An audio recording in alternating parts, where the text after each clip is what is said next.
warm and gracious afternoon to all present as we gather to celebrate the dynamic and vibrant inaugural of the 7th Foundation course for the academic year 2024-25. I, Mr. Tanmay Naik, Assistant Professor for English, School of Management and Liberal Arts, welcome you all on this momentous day as we gather here for the grand inaugural ceremony of the Foundation course 2024-25 for our first year students. This is the 7th Foundation course of the GSFC University with a theme, Colors of Life. This Foundation course is a 4-credit mandatory course for all first year students across the GSFC University. This program will span 5 weeks, starting from today, that is December 9th, 2024 to January 10th, 2025. Now, let me take this opportunity to welcome the dignitaries on the dais. So we welcome Shri Narashima Komar sir, IPS, Commissioner of Police, Vadodara, our chief guest for the Foundation course 2024-25 for inaugural ceremony to this where we aim to help our new entrants learn and understand that holistic development is vital along with academic excellence at the university. I would also like to welcome our Honorable President Shri P.K. Taneja sir. He is a visionary behind the Foundation course as a concept and in practice at GSFC University, Vadodara. I would like to welcome our esteemed Provost, Professor G.R. Sinha, for his unwavering support to academic, non-academic, research and development related work and portfolios throughout the year. Sir, your vision to look at the task makes them more productive and enhancing. And to Shri R.B. Panchal sir, Registrar and Director Administration, GSFC University, for your support as a backbone and guiding light to make the program more valuable. To GSFC University's esteemed faculty member, dedicated administrative staff, and our enthusiastic first year students. Lamp lighting. Light is the symbol of knowledge, and knowledge is the most significant wealth that transcends all barriers. In our Indian culture, the lighting of the lamp is not merely a ritual, it is a profound invocation of wisdom, positivity, and the divine essence that drives away the darkness of ignorance. I request all the esteemed dignitaries on the dais to join us for the lamp lighting that symbolizes sacred beginning and enlightening and harmony.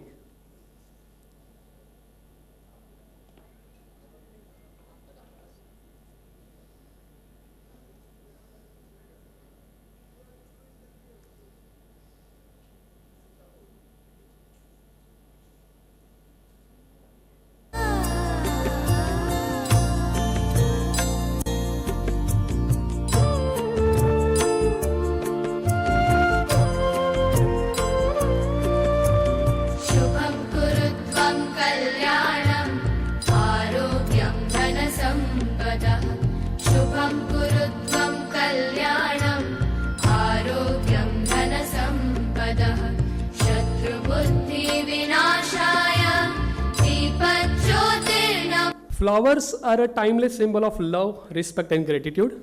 Each petal carries a fragrance of warmth, and each bloom is a gesture of honor. Today, as we gather to mark the beginning of GSFC University's 7th Foundation course, it is our privilege to welcome the dignitaries who inspire and guide us.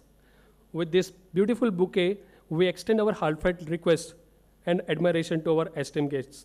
Now, I would like to request Ms. Jia Pandey to kindly present the bouquet to the chief guest, Shri Narashima Komar sir, IPS, Commissioner of Police, Vadodara City.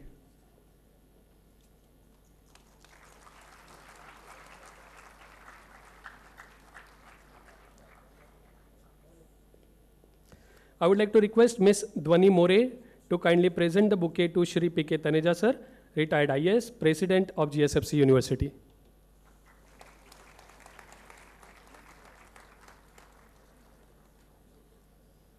I would request Ms. Shriya Pimpalaskar to kindly present the bouquet to Professor G.R. Sinha, Provost of GSFC University.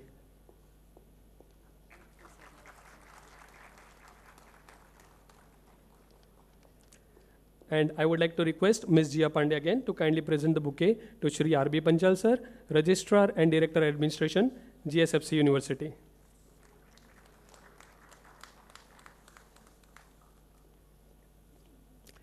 Let these flowers serve as a token of our appreciation and as a reminder of the fragrance of collaboration and knowledge we aim to nurture together.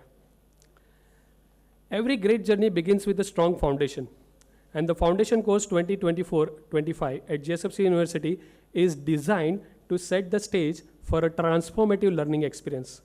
To enlighten us on the vision and concept behind this remarkable initiative, we now invite Ms. Nishu Chaudhary, the coordinator of the Foundation Course, to share her insights and guide us into the heart of this program.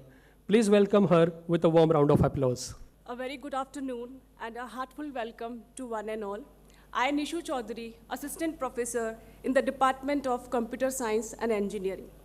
And in my best capacity as a coordinator for the Foundation Course 24-25, it's my privilege to introduce the Foundation Course, which was initiated in the academic year 2018-19 with a mission to foster individual holistic development for every new entrant of the university. This course is designed to provide students with an opportunity to explore diverse areas of learning through expert-led session, hands-on experiences, and need-based knowledge, tailored to the current demand of the society.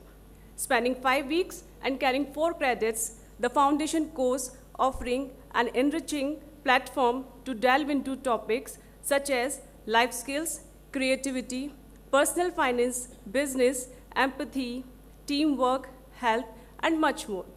More than just an academic initiative, it is a journey of self-discovery that builds confidence, inspires creativity, and nurtures values and ethics, shaping students into responsible global citizens. This year, we proudly welcome 991 students from 3 schools to participate in this transformative program. Over the next 5 weeks, students will engage in over 135 sessions, including more than 35 expert sessions led by industry leaders and experienced professionals. Dear students, as you embark on this exciting journey, we encourage you to embrace every moment, participate wholeheartedly, and make the most of this unique opportunity. Let it be the first step towards shaping a fulfilling and impactful future. Wishing you all an inspiring and rewarding experience. Thank you and God bless you.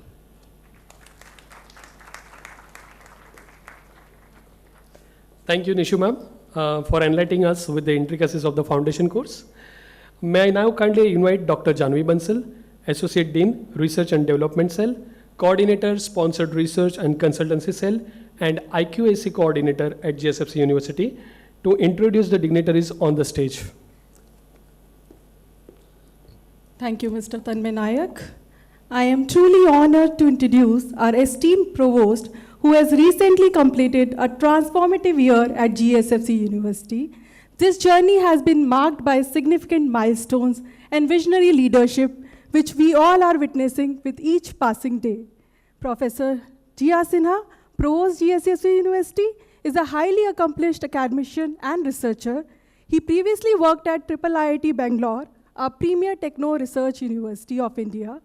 Professor Sinha holds a BE in electronics engineering and an MTech in computer technology with a gold medal from NIT Raipur. With a PhD in electronics and telecommunication engineering, he has authored 315 research papers in national and international journals. Professor Sinha is honored with several prestigious awards, including the Young Engineer of the Year 2008, TCS Award 2014, Distinguished Alumnus Award 2022, to name a few. Adding to his accolades, Professor Sinha has been honored as one of the top 2% scientists in 2024. This recognition given by the Stanford University and elsewhere celebrates his exceptional contribution to research and academia, selecting from a pool of 223,152 scientists across the globe. His commitment to education extends beyond borders. He served as an honorary visiting professor at Sri Lanka Technological Campus, Colombo, University of Sanyo, Italy, and National Chung Sing University, Taiwan. I now have the privilege of inviting Professor Sinha to deliver the welcome address and share his inspiring vision with us. Over to you, sir. Good afternoon and namaste to all. Most respected Mr. Narashima, chief guest of this program, Honorable President of GSFC University, Director Administration, respected dignitaries of the dais, dear colleagues, and our brand ambassadors, our celebrities, our brand ambassadors, our dear lovely students. I welcome you all here in this very, very important gathering. Since I'm here to welcome you all, and I think much was not needed in my introduction, I hope that everyone recognizes me. I keep on sending emails to you, keep on sending messages to you. I hope that you visit our website completely. You see that what we are, and you know me very well as well. So I'll not take much time. Before I start, my heartiest welcome to Narashima sir for accepting our invitation as a chief guest and also the distinguished speaker. We are truly honored, sir, to have you here in this campus. We welcome you. Our president, sir's support is just great. So we always are very fortunate to have in all our activities, teaching, learning, and celebrations. So I welcome you, sir, in this important event. And I welcome you all. Now, about foundation course, I just would like to say a few words. My 2-3 students who are IRS and their deputy collector ranks, I don't know, we have 2 senior IPS and IS officers here. They told me that when they went for interview, one question was asked. In one of the university where I was working, the motto was, Jnana Devtu Kaivalyam, Jnanam Uttamam. So question was asked, in your university, in a motto, a tagline says, Jnana Devtu Kaivalyam. What does it signify? And they were not aware of. So I'm asking the same thing to you. Our motto says, Buddhi Jnanen Suddhyati. And let me tell you, lovely students, the very essence of foundation course, the importance of foundation course lies in Buddhi Jnanen Suddhyati. Its meaning is, wisdom is purified, intellect is purified by the true knowledge. See, GSFC University believes in knowledge, skill set, and what is more important is values. So this foundation course is for that. Your wisdom has to be purified. And what is wisdom? We give emphasis in GSFC University that you acquire knowledge, you can do anything, you can do great in industry, but what is important is to know, to differentiate what is right and what is wrong. This is the essence of foundation course. See, robots acquire tremendous amount of knowledge. Do they have wisdom to decide that what is wrong and what is right? And this is why the driverless car, the self-driving car is not becoming very popular everywhere. So what is important is what is correct, what is right, and what is not right. This course includes that particular aspect. So we need to, feel very proud of our motto. And what is this? What is this all about? There are 2 terms, ethical and legal. Ethical aspect is also covered. Thing which is legal might not be ethical. But if something is ethical, that will be definitely legal. That is also covered in this one. See, you can, like I was telling you, what is right and what is wrong, we have to identify. We have to be very unique. We have to be different. All of us are using AI power, the power of AI tools. And that actually helps us to become smart. But AI can be used to collect a lot of data, a lot of samples from GSFC University and to do something great project that can help the society and community, especially GSFCU community. But the same thing can be used for wrong purposes. We have to understand what is wrong and what is right. The deep fake is one such example that could create a fake video of Rasmika Mandana. Honorable Prime Minister Narendra Modi ji, he was found, dancing in a garba. That was not true. So it is up to us to decide what is right and what is wrong. I understand that, you will experience this through these 5 weeks programs, and you'll understand your responsibility that we have to be very different. Very different. Acquire knowledge, all such efforts are being made for your skill development, everything, but what is important is, what is our duty for the society after we graduate from here? Lastly, you just love Instagram Live. We all love Reels. So this course also covers real to real. So be in your real world as well. Don't forget your roots. This course caters to tell you what are your roots. And this is why everybody of you will go to village for some day. You understand what their problems are. Are we able to motivate them? Are we able to create some awareness in those poor kids? How many of girl child they're not able to, go to the school? All those things are covered. I hope you will enjoy it for the learning experience. And lastly, I versus we. I was listening to Sadhguruji. He was saying that I is illness. All the time we are saying, I can do this, I have done this, I will do this, I have been doing this. We hardly use we. We is wellness. What is the purpose of your education? To improve the quality of individuals in the society. To ensure wellness and well-being for everybody, individual. And therefore, this foundation course helps you that attitude, spirit, we can do it together. We can learn it together, not the I. Lastly, I have few lines for the foundation course. Strong foundation builds your future bright. Strong foundation builds your future bright. With values, skills, you attain new height. This course ignites the spark in your mind. This time they did not give me any opportunity to deliver a talk, but probably I'll get some bandwidth where I can also talk on some topic. So there I would like to expand this. This course ignites the spark in your mind. The course makes you humble, valued, and kind.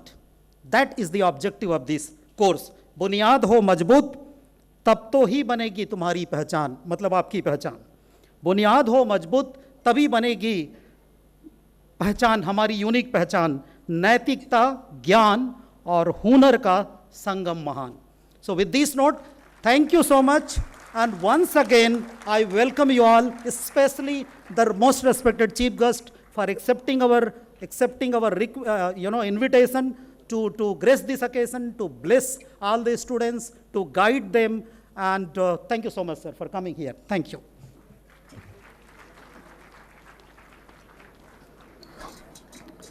Respected Professor, thank you. Thank you for your speech. It is really important to understand that we should not live life in real, but rather real world. And very important perspective that sir has just shared is, we need to understand the difference between I and we. Because society cannot run with I only. We will have to understand our own importance. And team building will be very important initiative, very important activity throughout this session, wherein you will develop more perspective to look at the world, how you can conquer the world from different angles. Thank you, sir, for gracing this occasion. I would request our IT team to play the GSFC University video for all of us.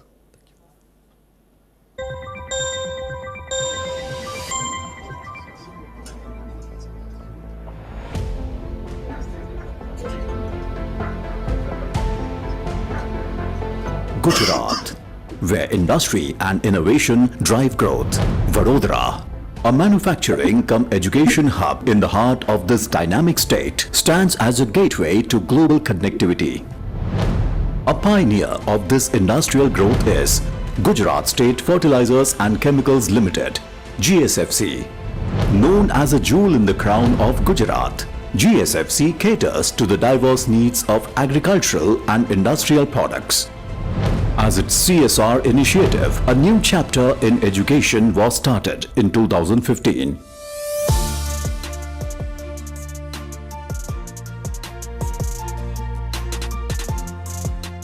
GSFC University.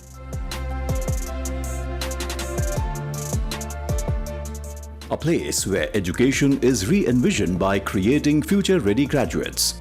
GSFC University stands as a symbol of growth.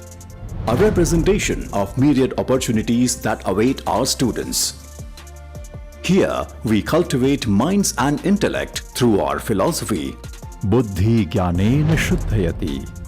Our mission is to impart excellence in student-centric education and create a win-win situation by ensuring every graduate is not just degree-equipped, but industry-ready. At our School of Technology, School of Science and School of Management Studies and Liberal Arts, we offer a diverse range of undergraduate, master, postgraduate diploma and doctoral programs. As a unique initiative for service to the society, GSFC University has developed a state-of-the-art facility called Fireplex Agni Sankul, a center of excellence in the field of fire and safety. At GSFC University, we bridge theory with practical for career success. Our unique curriculum model is developed based on 5C: compact, contemporary, cutting-edge, customized and collaborative. It is constantly evolving with regular reviews to ensure industry relevance and hands-on training. Our approach mirrors a pioneering medical college model, prioritizing practical learning through extensive industrial internship and training of students after every semester. The Guitar Council, a hub of incubation, innovation, technology and applied research, is a testimony of it.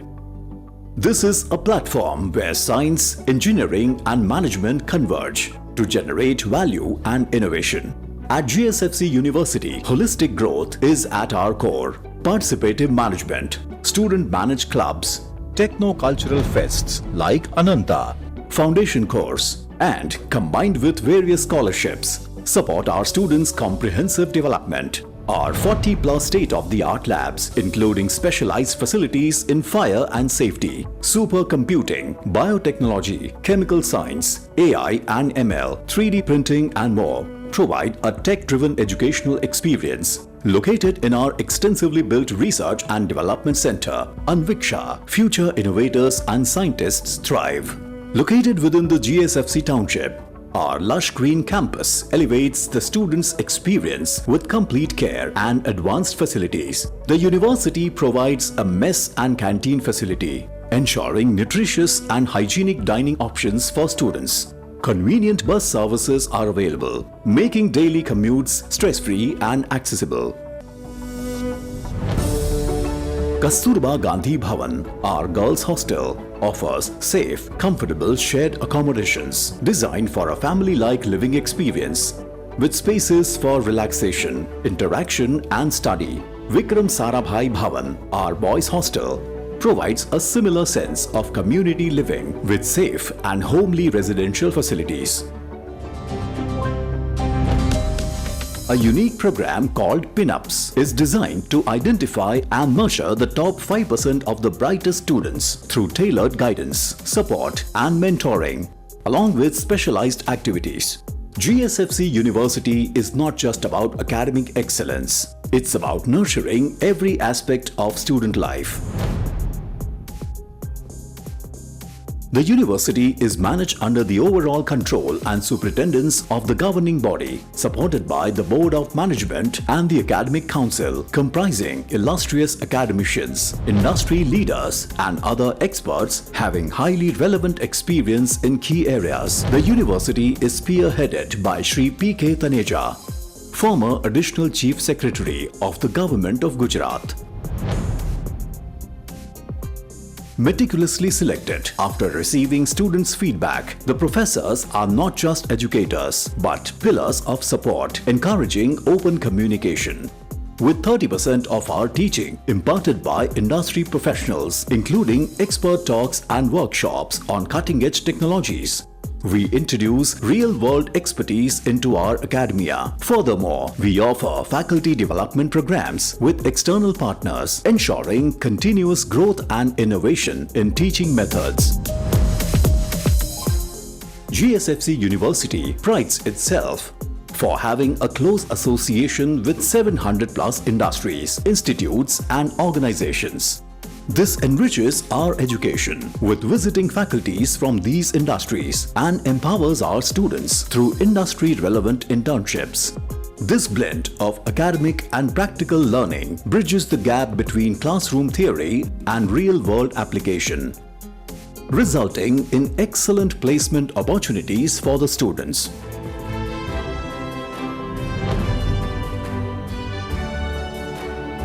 At GSFC University, we create an educational environment where diverse perspectives meet. It is more than a place of learning, where holistic growth is fostered. The university's academic journey spans over 9 years, from 141 students and 2 programs to more than 2,800 students, with 27 programs today. It is truly a glittering journey of growth. We don't just educate, we transform students into dynamic professionals ready to contribute to and excel in the evolving global landscape. A comprehensive ecosystem for students, university and industry aimed at a situation of win-win-win.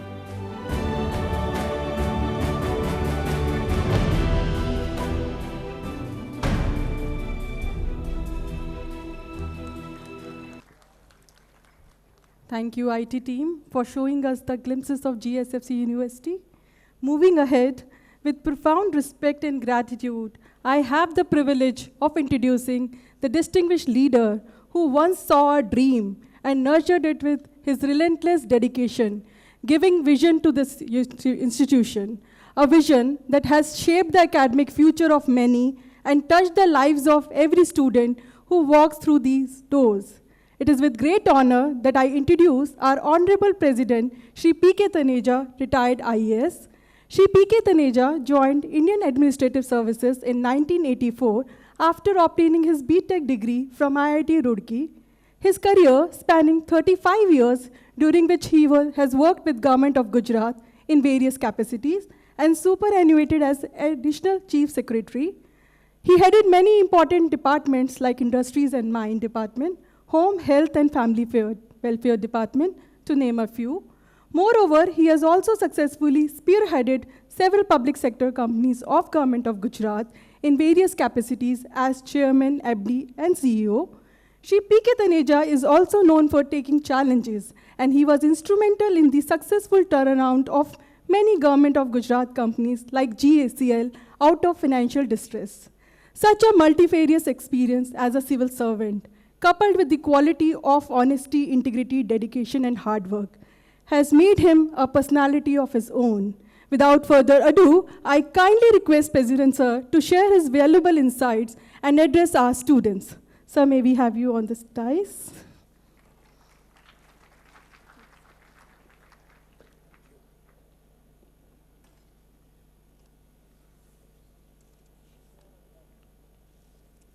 Thank you, Janvi, and good afternoon, everyone.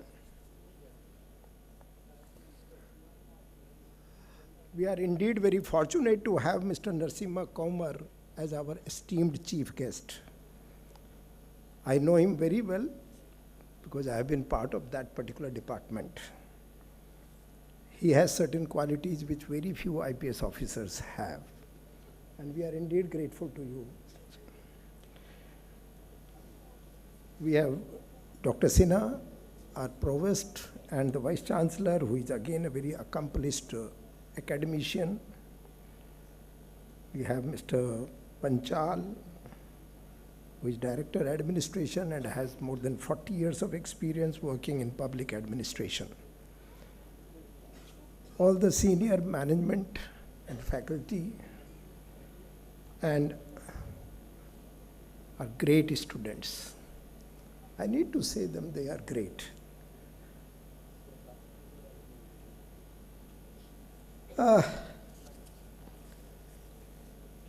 Foundation course.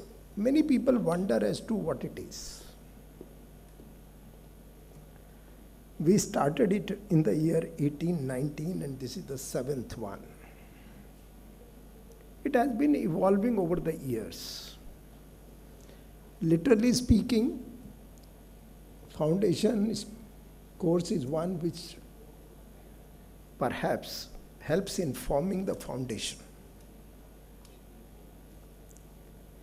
I can share one information that we IS officers and IPS officers, when we join the service, we undergo a similar course, foundation course, of about 100 days, 3.5 months, at Lal Bahadur Shastri National Academy of Administration, called Labasana in short. My own experience of, I hope I'm audible there. Can somebody raise the hand and say yes? Am I audible? Can you check? Great.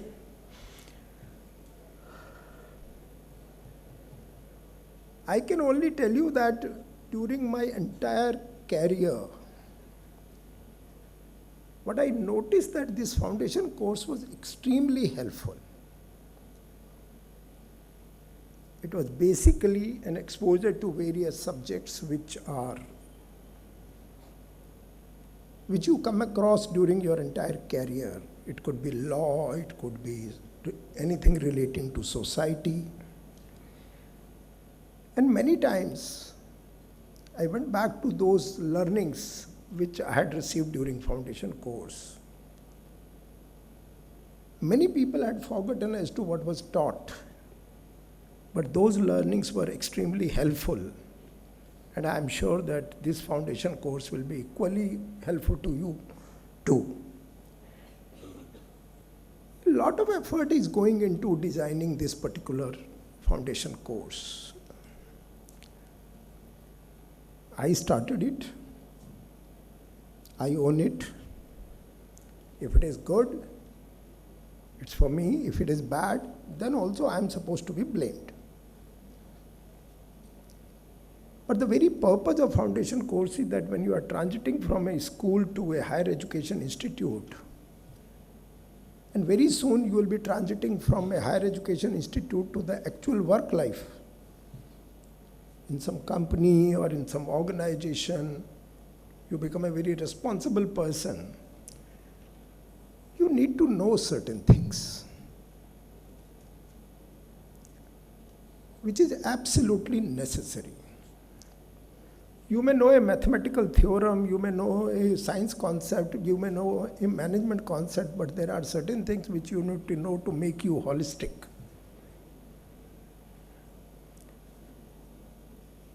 What I gathered in my life is that this knowledge of, like I was just jotting down as to what all you should know.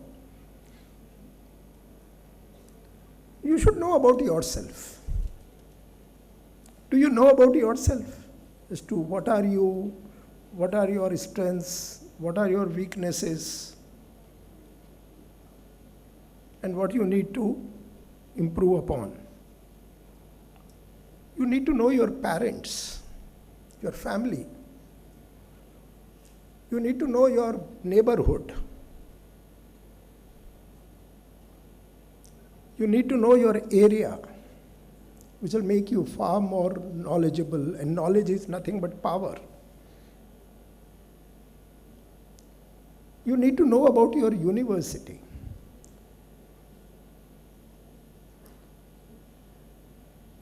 You need to know about USPs or otherwise of your alma mater. Here I would like to come that my assessment is that many of our students, in fact almost a majority, do not know much about their own university. My understanding is that you should visit website portal, study as to what it is. It's like a library for the university. And if you know about your university, you become more knowledgeable and powerful. You should know about your teachers. You should know about your state. How much you know about Gujarat as such. With 40 years of experience here in Gujarat, I can tell you that these are the things which are lacking.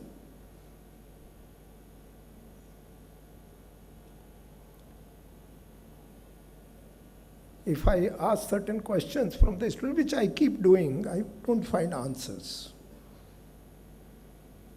So you should know many things beyond your subject.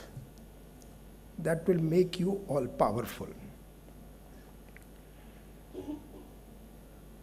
We started this course with that intention. We have many, I think there are as many as 30 to 35 experts, and today also we have an expert who I have high regards for, Mr. Komar. I'm indeed very happy that something I introduced in Home Department, that flag is being carried by him now. Now what is it? I started a program called Safe and Secure Gujarat. It was abbreviated as SAS Gujarat. It has been changed to a name has been changed, but the spirit must have improved over the years. I did it way back in 2015-16, 7-8 years ago. And he has briefed me about that. It makes the whole state more safe and secure. And he's carrying that particular agenda on his shoulders. Mr. Komar, I wish you all the best, and if you do whatever you do it will be a great service to the state.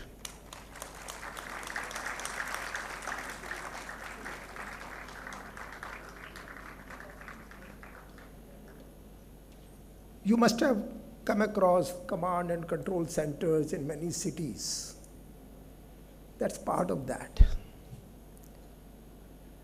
Your number plate, the one who is playing some mischief, that all gets recorded on the CCTV systems. That is what the program is all about. We are going to cover many things: AI, generative AI, cyber security. We have distinguished experts coming during these 5 weeks. It is for you to utilize these 5 weeks very effectively and for your own expertise. And I'll say that you should also have some fun. I understand that the entire program is having a lot of fun also. We have some theatrical performances, we have Zumba, photography, treasure hunt, yoga, BLS, whatnot.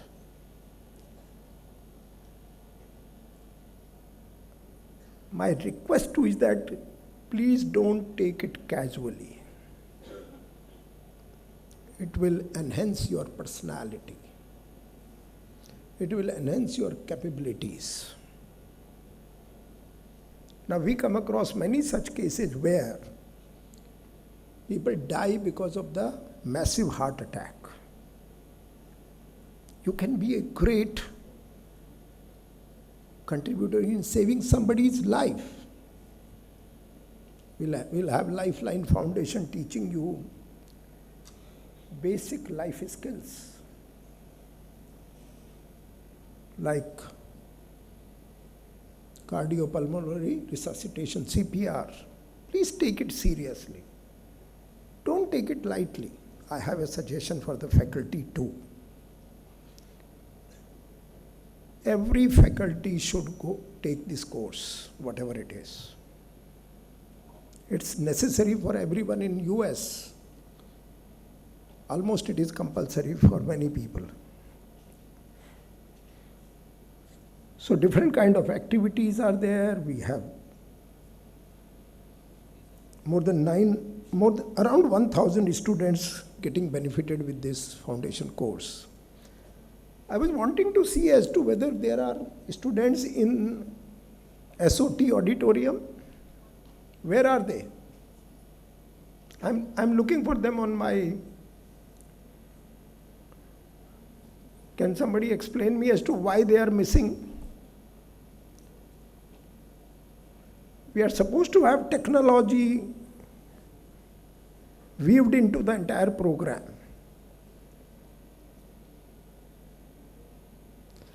In every event, we should do something extraordinary. And that is what the learning is all about.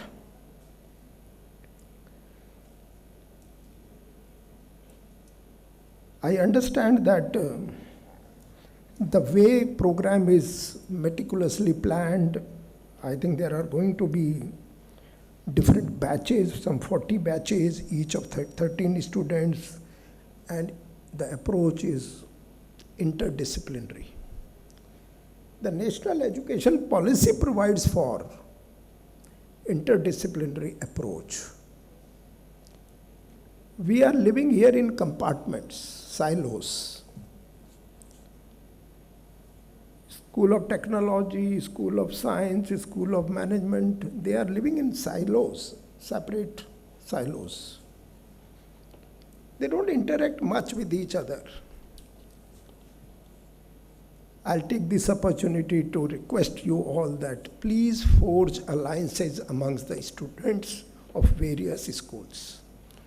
It is for the senior management and the faculty to see that we take projects which are of interdisciplinary nature.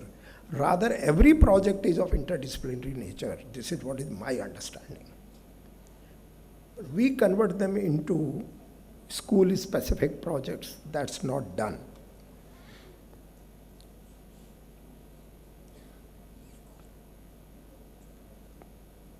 So we do look at a number of outcomes out of it. So you get exposed to a diverse array of disciplines, including technology, management, arts, ethics. I'll come to ethics a little later because you all are 6 months or 4 or 5 months old in this university. Am I right? You have completed 1 semester almost. We are perhaps the only university in the whole country which does not give any semester break.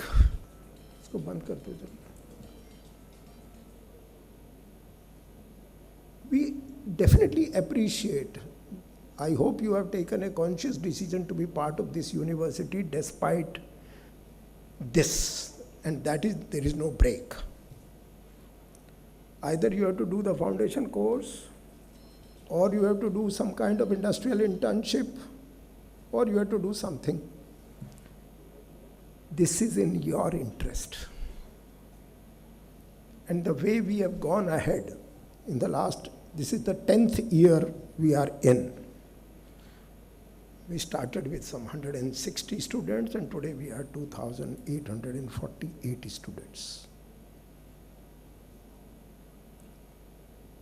That means the demand of this university is very much there. I don't think we are compelling anyone to be taking admissions here. Are we compelling any one of you? Are we compelling? You come here for learning, education, and all that. We have certain values and principles which we follow. I don't think any university in Baroda or around is having this kind of foundation course. I also learned it from my friend who was the director IIT Gandhinagar. IIT Gandhinagar has a foundation course. And based on that, we have introduced this foundation course even in GSFC University. So please, this will help you and you will remember this later. Don't waste this time. This is a 4-credit course. Am I right? It is not a small credit, 4 credit. I hope we have a good evaluation system. That is for the faculty and others to see that. I'll request Dr. Sinha to see that these are not given just for attending it. It should be more in terms of developing certain skills and qualities. Hands-on activities and expert-led sessions would be part of the total program. I'll come to one of the most important elements which is very close to my heart. And that is, one is the cleanliness, and the second one is the discipline. We are supposed to be different from others. We have a very small, beautiful campus. If we do not keep it clean, if we do not maintain it, it's a great disservice to the university.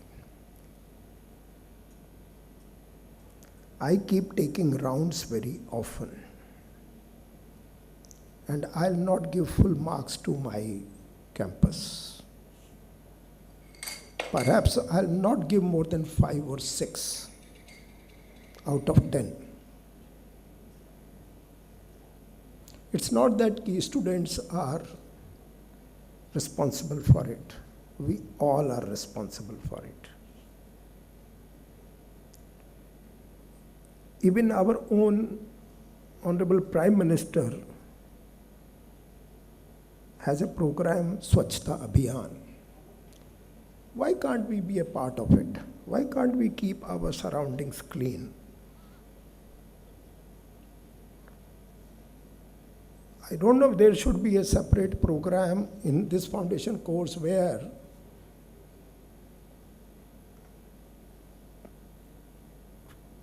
ceiling fans are being destroyed.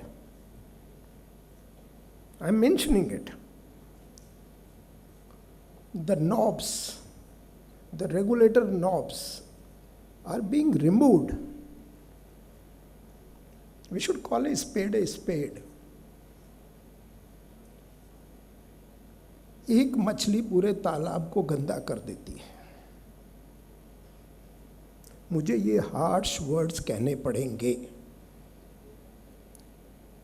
और जब तालाब गंदा हो जाता है तो university का नाम बदनाम होता है.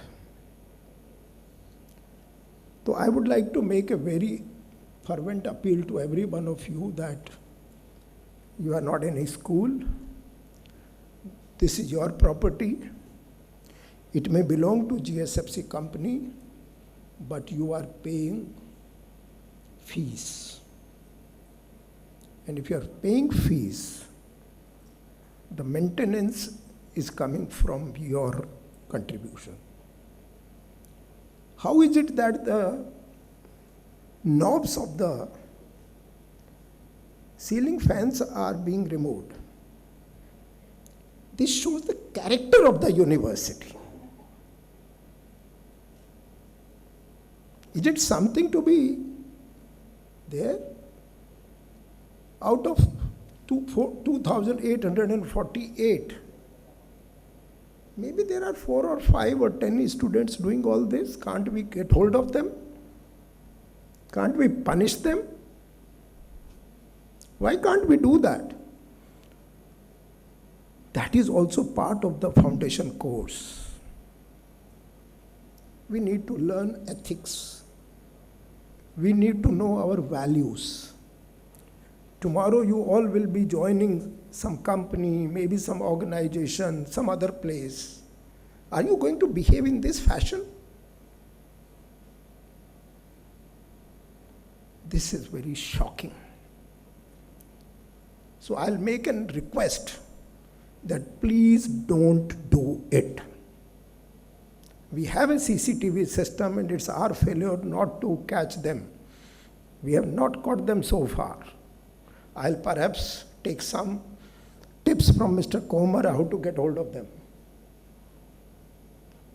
I've been myself Additional Chief Secretary, Home Department, Police Department, and feel very, very sad about it. I'm sharing from this platform. Maybe many of you do not know. If somebody is playing any mischief, develop the courage and get hold of him. And bring them to the administration that this is the man who is harming who is destroying the system. We are trying very hard. Every year. Second is about the noise level. How many standees have been put in Anviksha? Why have they been put? The campus looks like a vegetable market.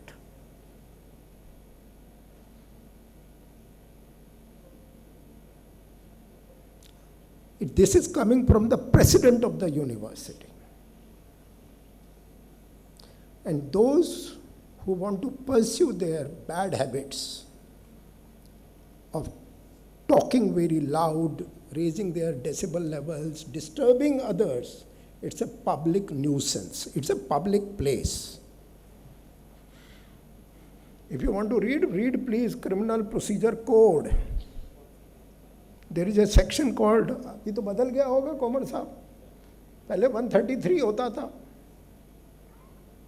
Section 133 of the old CRPC, you know what is the title? Public nuisance. You can't even create nuisance for your neighbor. You will be responsible for it. When you are shouting, when you are raising your voice, are you not disturbing others? You do it in a private place, we have no objection to it, but not in public place. Please understand that there is a public place, there is a private place. You have all the liberties to do whatever you want in private place. I hope I am very clear. Else, those who are wanting to continue this, they are free to leave my university. I'll return them their fees also. I'm making this commitment here because I don't want to that a few students spoil the character of my university. You come here for learning. I'm not saying that you don't enjoy. But there is a way to enjoy. You can't disturb others. Keep things at the right places. Don't shout. Don't create disturbance for others. Do whatever you want in your private home. Who stops you?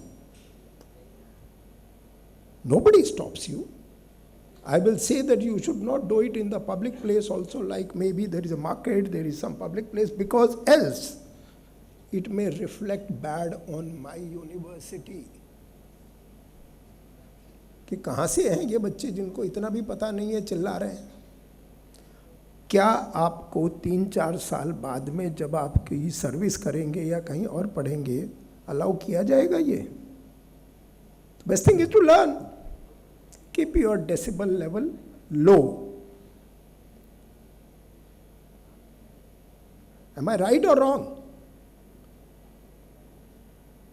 If you feel that you cannot have this kind of ecosystem, you are free to leave. I'll return the money, whatever fees you have paid. What else you want from me? Just because you have paid the fees does not mean that you bring disrepute to my university. Is it clear? Learn, enjoy, but there is a way to enjoy. Not that you parking. You should learn. I think there is a session on traffic. Every year we keep it by Mr. Khatri. Am I right? We invite him from Ahmedabad.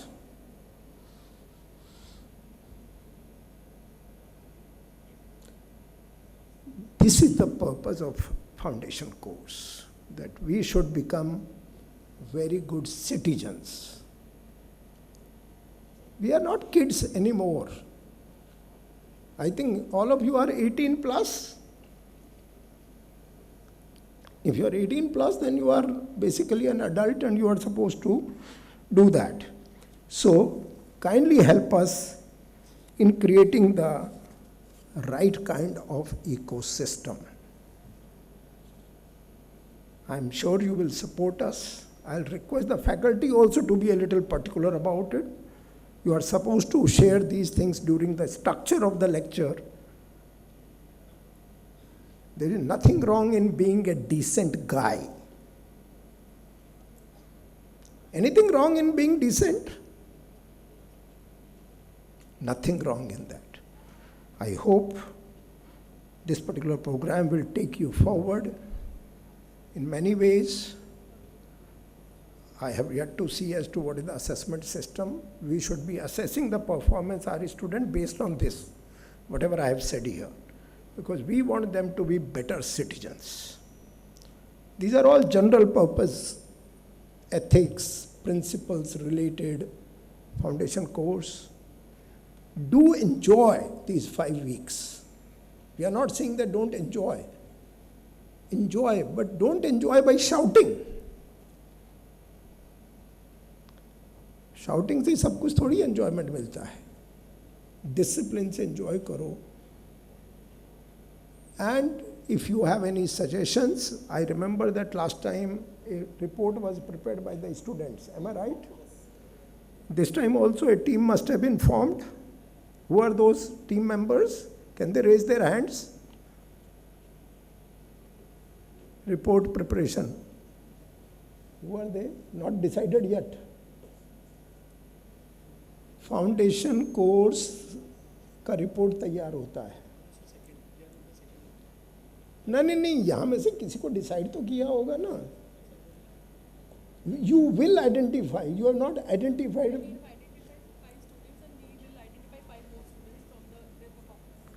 वो तो पहले ही कर लेना चाहिए था. So that right from day one इसी में कह देते कि प्रेसिडेंट साहब बहुत कुछ गलत बोल रहे थे.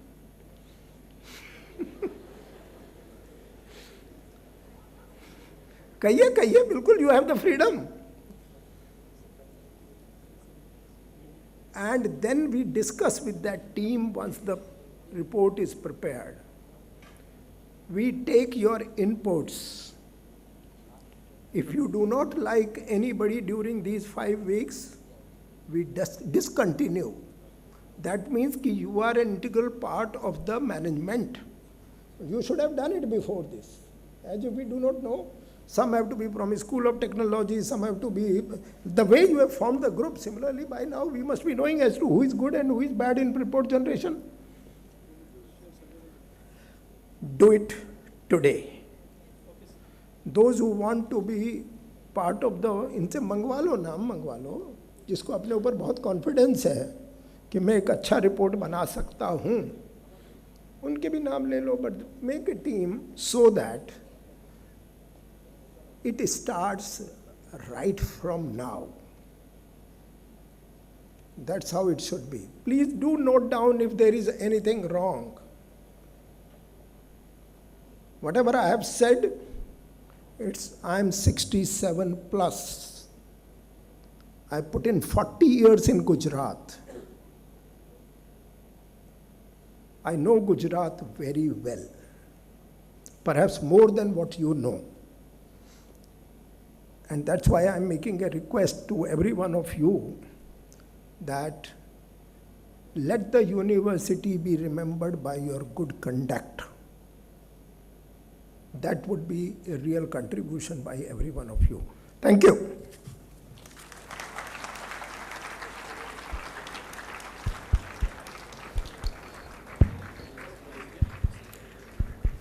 Thank you, sir, your appreciation. Thank you for your guidance. Thank you for giving us clear instruction about how we should proceed further. Yes, it is very important that character building is very important aspect of anybody's life. And we cannot develop our character without having discipline in us. So I must appreciate the gesture. I must say thank you to Sir, President Sir, for giving us clear insight about what he is expecting. And students, we will have to prove it to Sir that yes, we will maintain discipline throughout in anything and everything that we will do in the university. Right? Thank you, sir, once again for giving us this opportunity to listen to you every time. Now, I would request President Sir, Provost Sir, and Registrar Sir kindly take your seat in the audience so that we will begin with official introduction of the Sir. And I would request chief guest to please remain seated. Yeah. It is with immense pride and privilege that I stand here today to welcome a distinguished luminary, a true beacon of excellence in public services, and a leader who exemplifies the perfect blend of innovation and commitment, Shri Narashima Komar, IPS, Commissioner of Police, Vadodara City. Shri Narashima Komar is an IPS officer of the 1996 batch belonging to Gujarat cadre. He holds a bachelor degree in electrical engineering from UVCE Bangalore and a postgraduate program in public policy and management from IIM Bangalore and Syracuse University, United States of America. Throughout his illustrious career, Shri Komar has served Gujarat in various capacities and worked with the Central Bureau of Investigation for 7 years on deputation to Government of India. Currently, he serves as the Commissioner of Police, Vadodara City. In addition to his current role, he is the chairman of the task force on the Vishwas project, under which a state-wide network of CCTV cameras, body-worn cameras, and drone cameras has been established to enhance public safety and surveillance across the state. Shri Komar's outstanding contribution have been recognized with numerous prestigious awards. He received the Police Medal for Meritorious Service in 2012, Police Medal for Distinguished Services in 2022, both conferred by the President of India on Republic Day. He has also been honored twice with the National E-Governance Gold Award, the first in 2015 for innovative use of technology in governance, the second in 2022 for excellence in adopting emerging technologies. Furthermore, he was presented with National Award for Security Management by the Election Commission of India in 2023 for his pivotal role in ensuring the peaceful conduct of Gujarat Assembly elections. During the Lok Sabha election of 2024, Shri Komar served as the State Police Nodal Officer, where he played a crucial role in ensuring free, fair, transparent elections. Today, we are privileged to have Shri Komar with us to share his insights on Smart City Watch, a topic that seamlessly aligns with his visionary work leveraging technology for governance and public security. His relentless efforts in building a safer and smarter society through his strategic leadership serve as an inspiration for all of us gathered here today. It is now my honor to invite Shri Narashima Komar, IPS, to the dais to enlighten us with his profound knowledge and vision. My dear colleagues, give us a big round of applause again. Thank you. Over to you, sir. Respected Shri P.K. Taneja, President GSFC University, Professor Sinha, Provost GSFC University, and Shri Ramesh Panchal, Director Administration, GSFC University, faculty, and students. Greetings to you all. I extend a very warm welcome to the students of the new batch, that is 2024-25. And I also wish you a wonderful career in this esteemed institution. Basically, this dreamy-eyed students have arrived just now, and the President has planned a long foundation course to handhold you to be leaders in the society in various capacity, whether as management professionals, as engineers, as administrators, or contributors in any capacity for the process of nation building. In fact, Shri P.K. Taneja, sir, was Additional Chief Secretary, Home Department, Government of Gujarat. I was serving in the State Police Headquarters as IG Law and Order and later IGP Planning and Modernization. In multiple roles, of course, I've worked under his leadership in the government. Sir brings in that administrative and also the managerial skills to the table.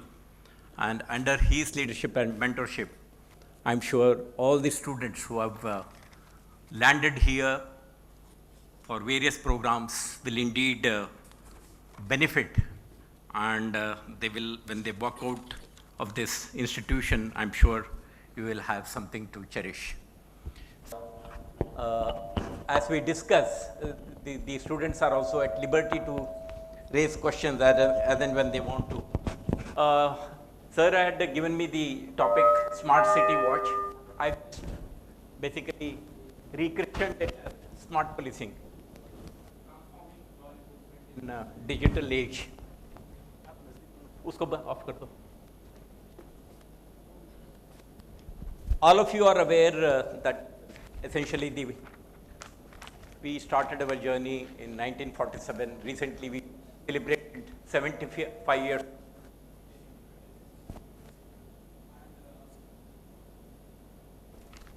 We today have a mature democracy and constitutional democracy where rule of law is the basic principle. Have a critical role to play.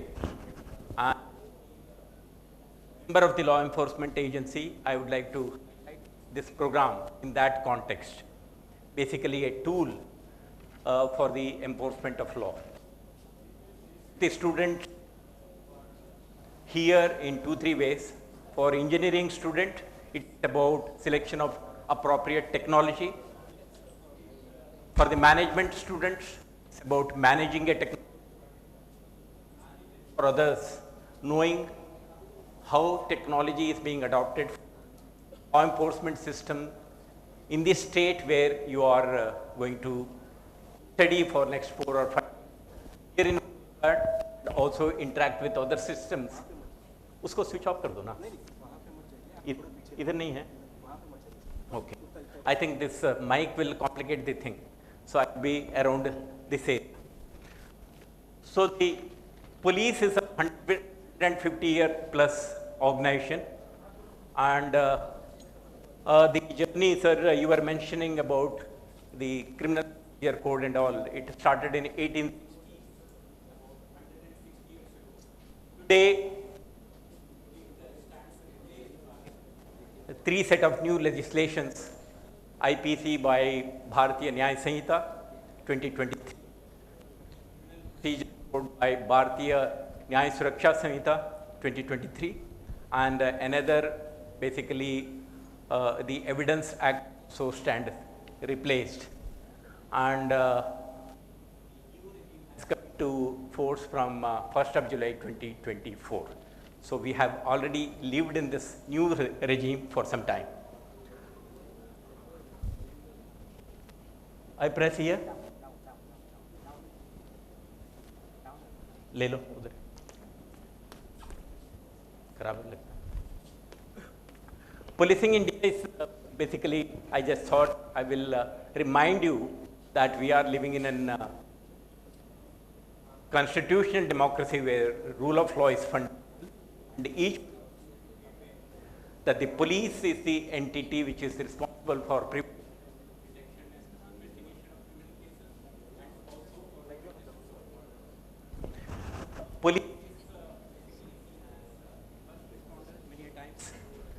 We are also the crime fighters.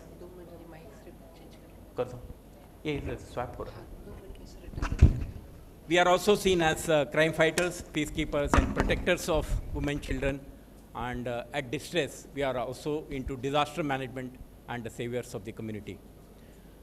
Over a period of time, as I told you, in the 160 plus years that this regime lived, there have been substantive changes the way policing is done, especially in the last 75 years post-independence, and also in the last 20 years or so. The policing challenges essentially demand a modern police force to make it possible for the state to enforce law, maintain public order, and ensure that the trust and confidence in the agency that does the job. Gujarat Police is a 1,25,000 plus force, one of the mid-sized police force in the country, and fairly recognized as a modern police force with all the technological components which need to be part of in a police organization. We are one of those few state police setups in the country. I take great pride in being a member of Gujarat Police. Next. Gujarat is, the policing challenges in Gujarat, we are a frontline state. We have borders, long borders with Pakistan, both water and land. We also fall on this Mumbai-Delhi corridor, economic corridor. There's massive economic activity happening on this stretch, and the connectivity with Mumbai and Delhi makes it vulnerable to number of criminal activities as well. There is a huge workforce which has migrated from different parts of the country. Today, it is a boon and also a bane in the sense number of people with criminal antecedents also land up here. That poses serious policing challenges as far as Gujarat police is concerned. We have traditional crimes, we have financial crimes, we have cyber crimes, we have organized crimes, drug syndicates. Of course, many of these are dealt with at various points of time. Shri P.K. Taneja, ACS Home, he had visualized that a technology-based system is a necessity for a state having these kind of challenges to deal with the emerging challenges as we make greater progress in technology adoption for variety of other governmental service delivery and things like that. And the journey has been, I would like to say that Gujarat is the 4th highest urbanized state. Chunk of the population lives in urban centers. We have 156 Nagar Palikas, which includes some of them are mega cities like Ahmedabad, Surat, Vadodara. Rajkot is also reasonably big city, and there are several class A, B, C category Nagar Palikas. So more than 50% of the population slowly is moving into smaller, bigger townships. And Government of India had an ambitious plan. Back in the year 2015-16, it came into implementation, what is called Smart City Mission.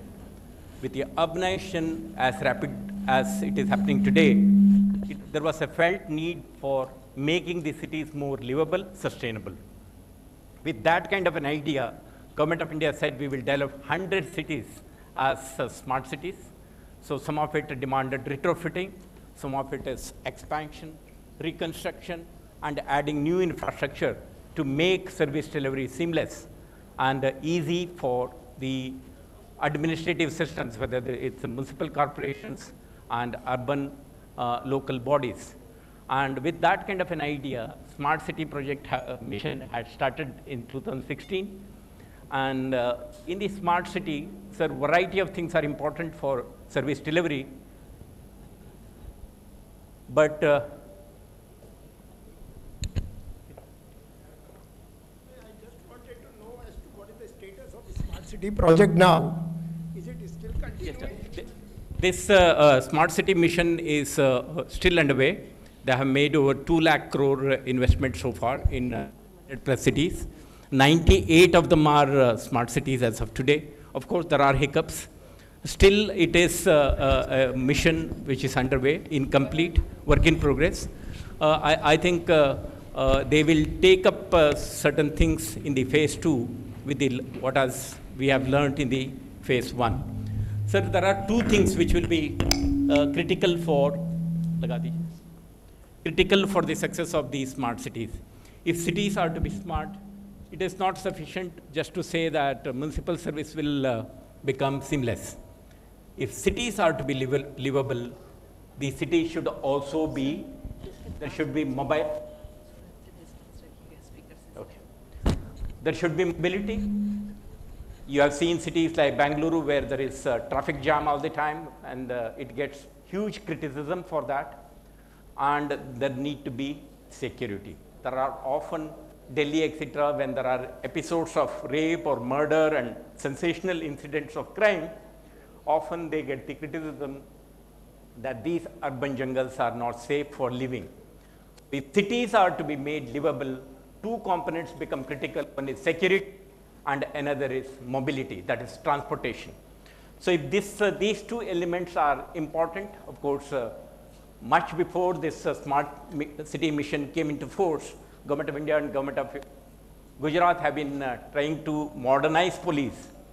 There were 2-3 programs. One is called Modernization of Police Forces, MPF scheme. Sir, you are aware, 60-40.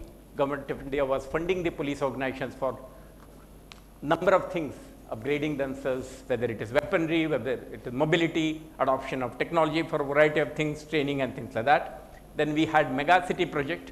Metropolitan cities were becoming increasingly difficult for policing. So we came up with technology adoption plan for mega cities. Ahmedabad was one of the beneficiaries way back in 2013-14, but it did not take off, and there were a number of roadblocks which led to unsuccessful implementation of this project. Subsequently, of course, Government of India has come up with another project called Safe City project. About a dozen cities are selected under the Safe City project. Cities like Bangalore have seen massive investment, like about 1,000 crores for upgradation of law enforcement infrastructure. Gujarat is another beneficiary. Ahmedabad city has received something like 200 under the project.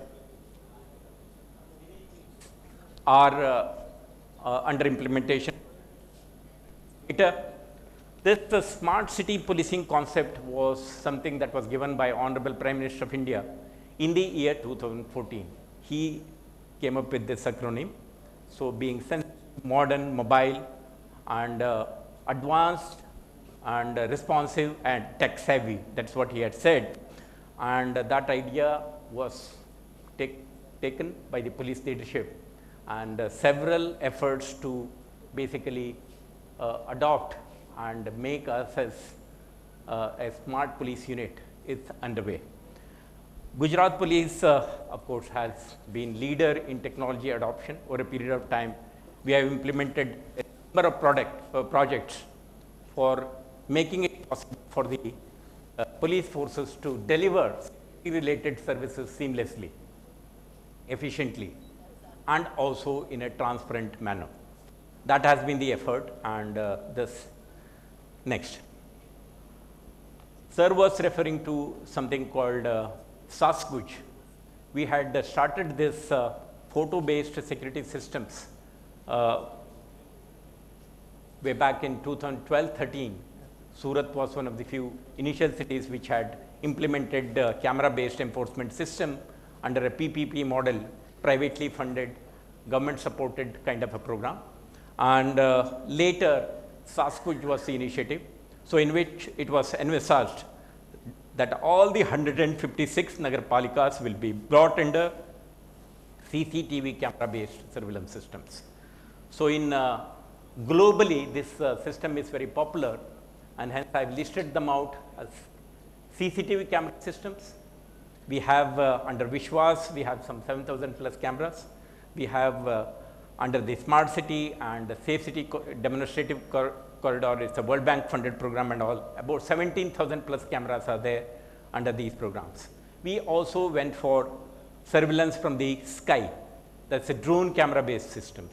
So we were one of the few states which have a fleet of drone cameras, about 25 of them today, which includes small drones, micro drones and small drones in our fleet. They have day and night capabilities. Then we went about implementing body worn camera system. These are cameras which are worn by the policemen on their shoulders.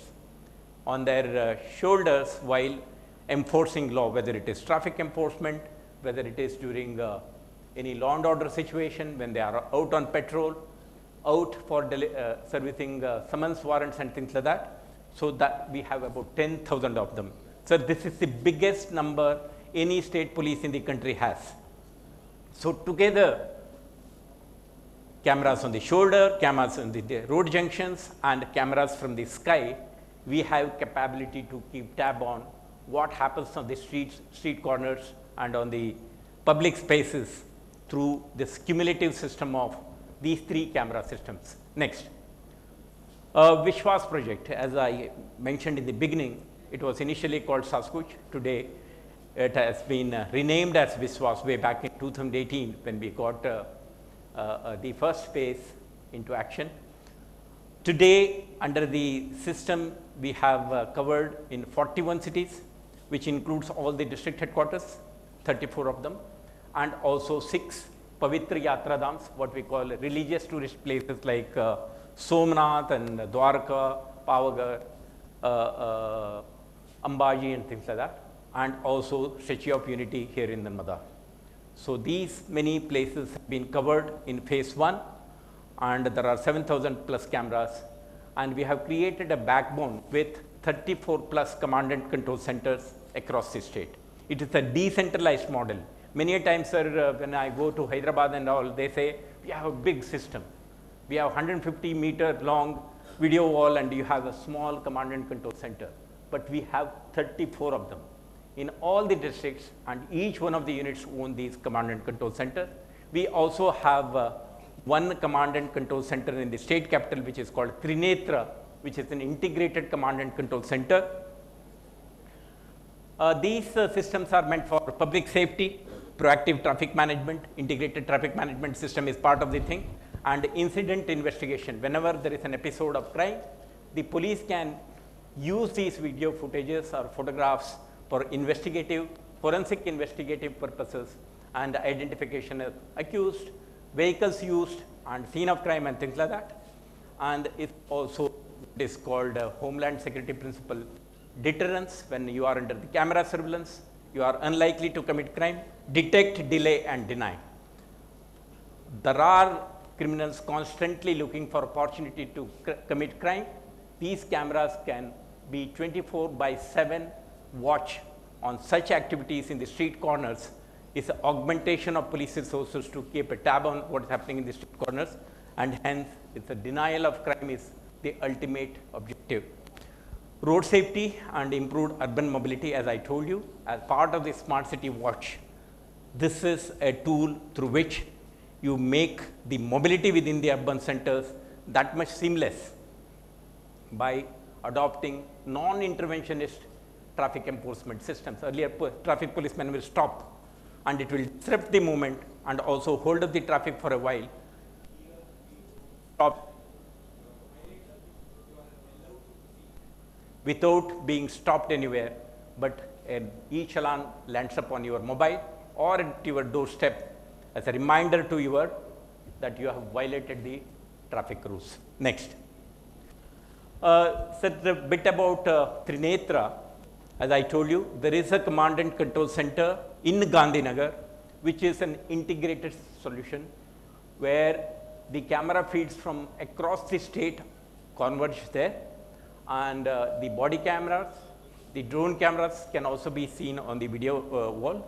So it includes Trinetra. We named it because of two reasons. One, 3 systems: body camera, CCTV camera, drone camera, and it is also the third eye of the police.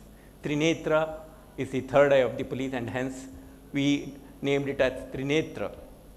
So it has cameras, video analytical systems, and an integrated solution for management information system, centralized database storage, and all that is part of the system. Next.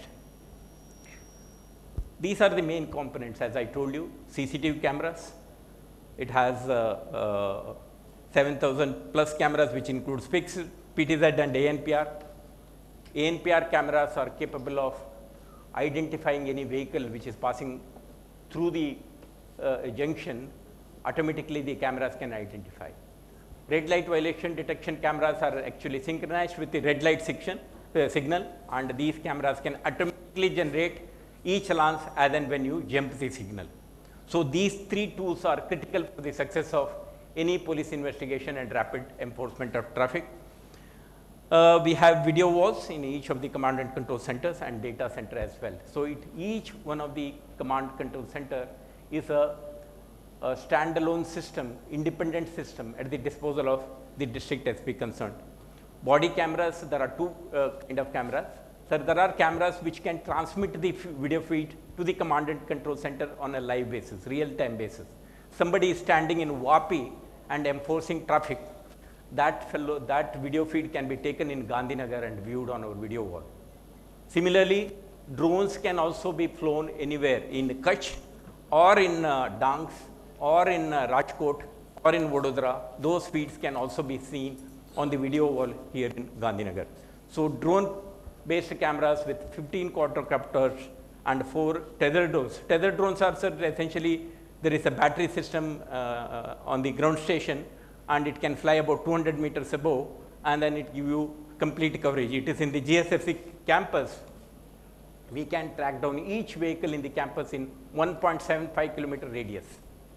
So it is a tremendous tool which can help you in guarding an installation, managing a VIP function in a given location and things like that. So the put together is what is called the Trinetra. Next.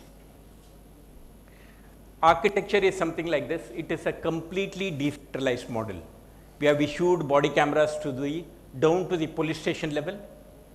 There are cameras in the jurisdiction of each of the police stations. We have 720 plus police stations in Gujarat. And then all these are pulled together and brought to the district command and control center. If it is Vadodara, then it will come to the Vadodara district headquarters. If it is Kush, it will come there. And then all these are connected with the Trinetra. So it is a 3-layered system, Trinetra at the top, police station at the bottom, and command and control centers located in the district headquarters at the center.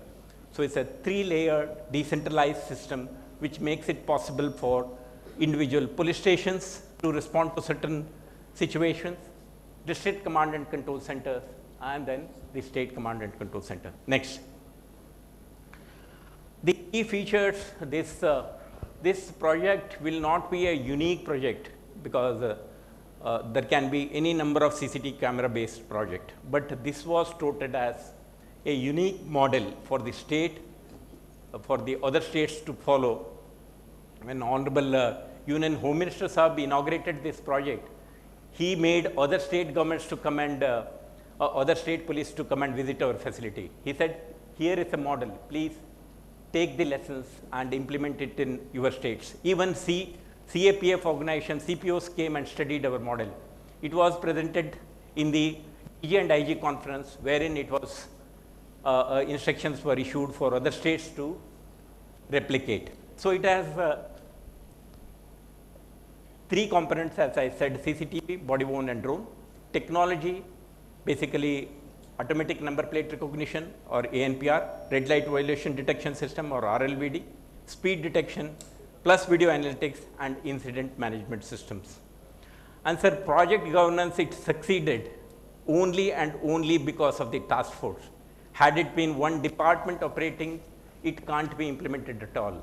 It was an empowered team under my chairmanship, and we had a consultant on board. We had a representative from the IT department, home department, and I was a user department representative. Project was owned by the home department, and the finance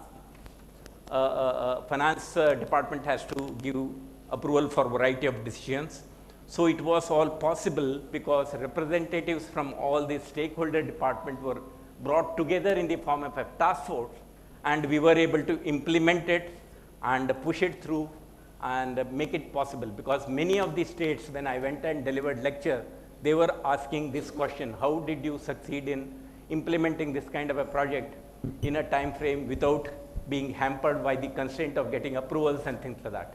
So it was a project dear to the political leadership and popular, demanded by the public, and hence it was made possible.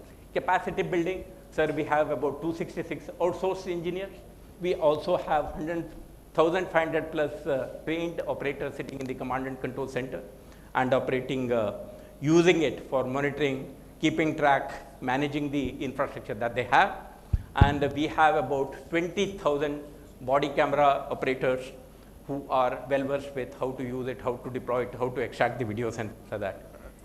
Yes, sir. Just I wanted to know, when I was there that time, there was a question which was raised by Mr. Rakesh Asthana. He was the police commissioner Surat. Sir. Command and control centers had come up and they were not able to retrieve the data or see the data in the system. Cameras will keep working. They are 24/7 largely.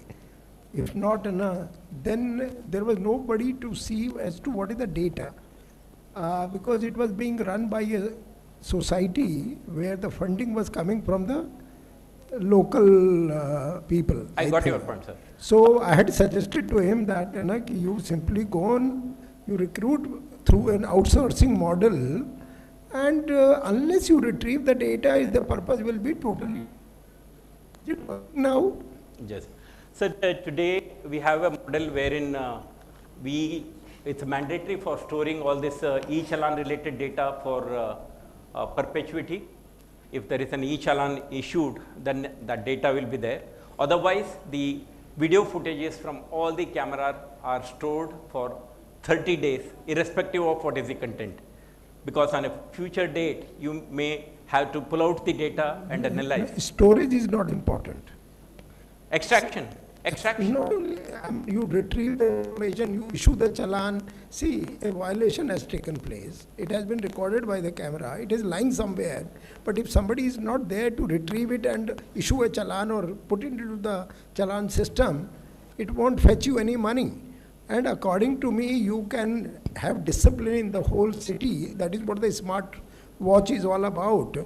And you basically collect money many more times than what you pay to the operators. Sir, That's this what is is my this question. was basically a revenue model that we were thinking of, and it has worked also. I have the details as to how much revenue we are able to generate.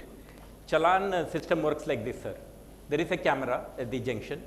It takes up the photograph or video footage of a violating vehicle. We have integrated our system with the Vahan database, wherein all the registration number and ownership of the car and vehicle is there. Sarathi is another database, which is a driving license database. So as and when there is a violation, we pull out, access the data from the other side, that is Ministry of Road Transportation and Highways. And then once the owner's address is known, we generate a challan. A challan gets generated with a photograph of the violation and also full detail regarding longitude, latitude, the place and date and time stamp, etc., with a complete enforcement detail. So when it lands on his table, he knows where, when, what he did, whether he was not wearing helmet, whether he jumped the signal, whether he was not wearing the seat belt and things like that. So the solution is integrated solution. It is not a hodgepodge solution. Today, sir, we maintain that data. We have several other things have also happened. Today, sir, there is a system called One Nation, One Challan. Across the country, there is. ONOC. Yeah. There is only one challan system across the country. It was a Government of India initiative. Today, we are also part of that system. And there is a national database of violations. If an RTO intercepts a vehicle moving out of Gujarat in Rajasthan, the number of challans pending in Gujarat can also be seen. And as and when we intercept a vehicle passing through our jurisdiction, and there are 10 outstanding challans from Rajasthan or Haryana or Delhi, that can also be seen and collection can be done. Sir, there are episodes where they don't pay, we don't stop them, then these challans are going to virtual courts. Even virtual courts have also been notified. So e-courts, it lands up automatically after 9 days. And e-courts also generate a e-notice to the violator. And if that also doesn't happen, then it moves to the manual code. And today, sir, I have started a drive in Vadodara. Narashima, I hope they are not taken as digital arrests or digital. The way things are happening, like I was about to be digitally arrested when I talked to you. No, there are robust systems, and we are targeting people with more than 25 challans pending against them. There was one bus intercepted yesterday, 65 challans pending against him. So there are people like that. We have identified rampant daily violators, and we have also, sir, moved towards cancellation of their driving license in the event of repeated offenses being committed. So there will be, basically it is a integration of multiple systems talking to each other and delivering a security solution which is complete. Otherwise, many a times police says it's a RTO says it is somebody else. Will you allow our students to go for internship in your command and control center and other smart systems? Because according to me, this is all multidisciplinary. It's not that it is only or digital technology. There are many aspects about it, like even SOPs and other things, like your smartness. So do you permit that so that I can depute some students every year? What I just had a discussion with Professor Sinha, I wanted two helps from your side. I was saying police stations are the cutting edge. They are the delivery points for delivery of security related services. However, the Thana Amaldar, who is an inspector, is not well versed in technology. He doesn't have any managerial skills. The human resources, deployment, management, continuous assignment of tasks, delivery, monitoring their performances, performance-based assignments and things like that doesn't happen. And many technological interventions, adoption efforts of Government of Gujarat, a lack of commitment and sincerity on the part of the Thana Maldars, many a times lack of knowledge. So I wanted support from the university. Faculty and maybe MBA students can help us to train the policemen and work out a deployment plan, resource optimization plan with the numbers that we have, and integrating technology. When I say cameras are third eye of police, it's only when the policemen are able to use it to their advantage for prevention, detection, investigation seamlessly. Unless they have the skill sets, commitment and sincerity to make use of them, they will get abandoned. So that's where if we take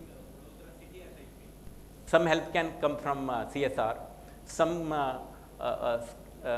support from the university, we can make huge difference. Sir, we'll explore, but only thing is that whether our people have those kind of skills or not, that will be the... We'll take this idea forward. So they have to learn from each other. Yeah. And as far as internship program, since internship needs supervision of their activities and also enough accommodation to facilitate. No accommodation is required because they are from Baroda only. No, accommodation in the sense within the command and control center, there should be workstations available for them to come and sit and access and things like that. We attempted it in Gandhinagar for NFSU and RRU. There were a few students who came and spent some few months with us, but it couldn't be taken to the next level because of the constraint of space and things like that. However, we will certainly, I have been facilitating visit of NFSU, GNLU, RRU students very regularly to the Trinetra facility. Even Army, Air Force training centers have also been sending it. NPA, Hyderabad is sending all their induction trainees and professionals visiting Western India invariably to our facility as a model. And this is something that is being seen as a best practice in the country, and hence many of them come. Your students also most welcome. I will facilitate a visit and maybe a session, and then visit will certainly benefit them. The integration is what is the successful model as of as far as Vishwas is concerned. Next.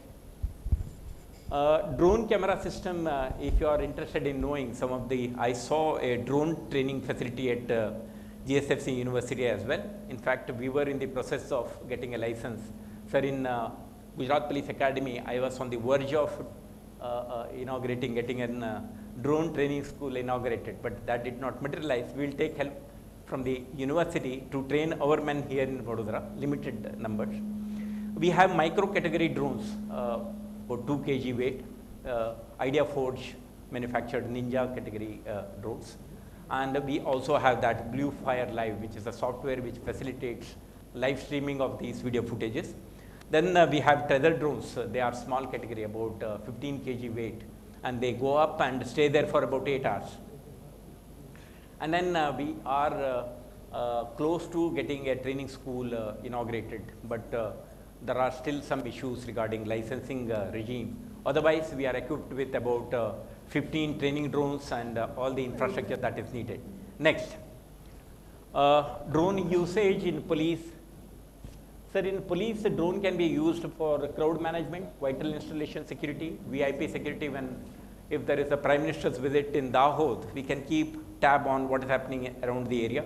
Border and coastal security. Sir, many a times there are reports of intrusion, infiltration.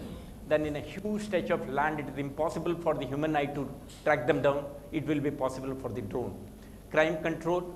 Many a times search and seizure operations, arrest operations are led by these drone teams also. Disaster management, on number of occasions we have used them for spotting dead bodies and looking at some of the impact and things like that.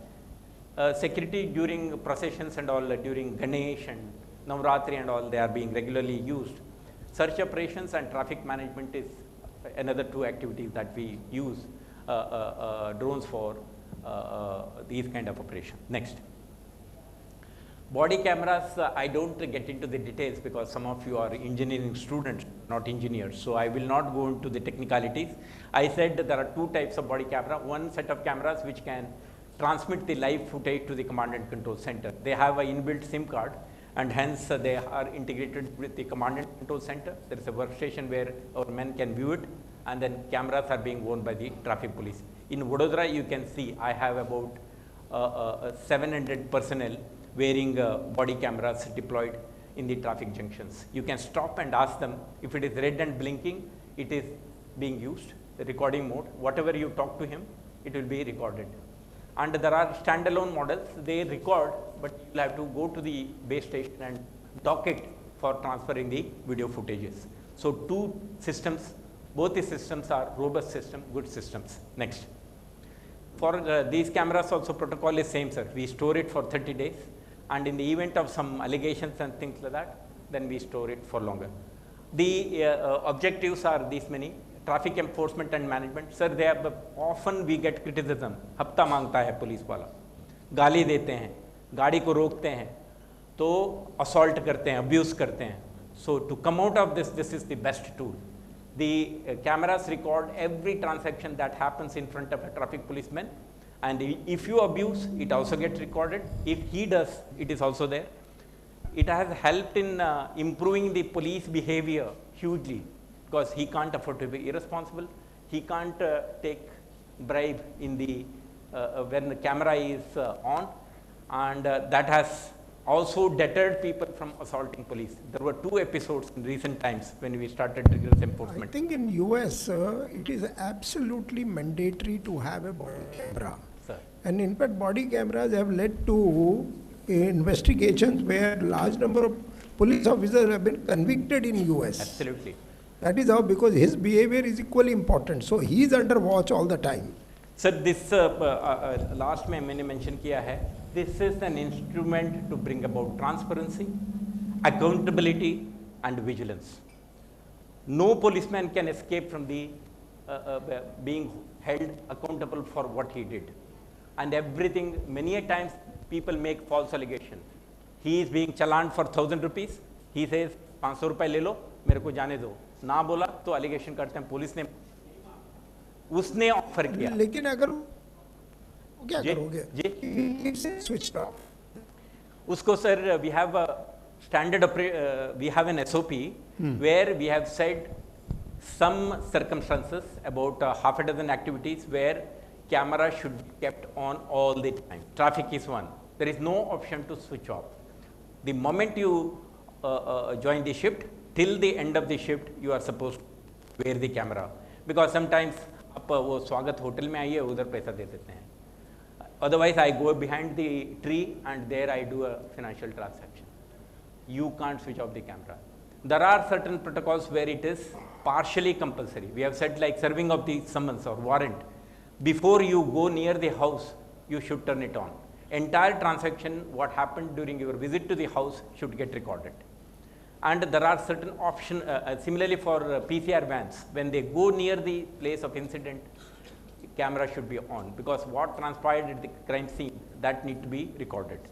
Whether they were pleasant, did they help the injured and behaved responsibly or not, all those things get covered.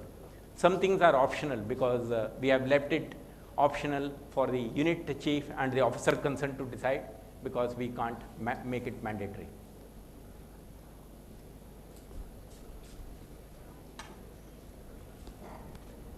Next. तो investigation, इसको sir हम investigation में भी use करते हैं. Today with the change legal regime, it has become mandatory for the crime scene to be recorded and all that. Now, expansion of Trinetra network, as sir mentioned, we started way back in 2016, it was conceptualized, certain clearances were given.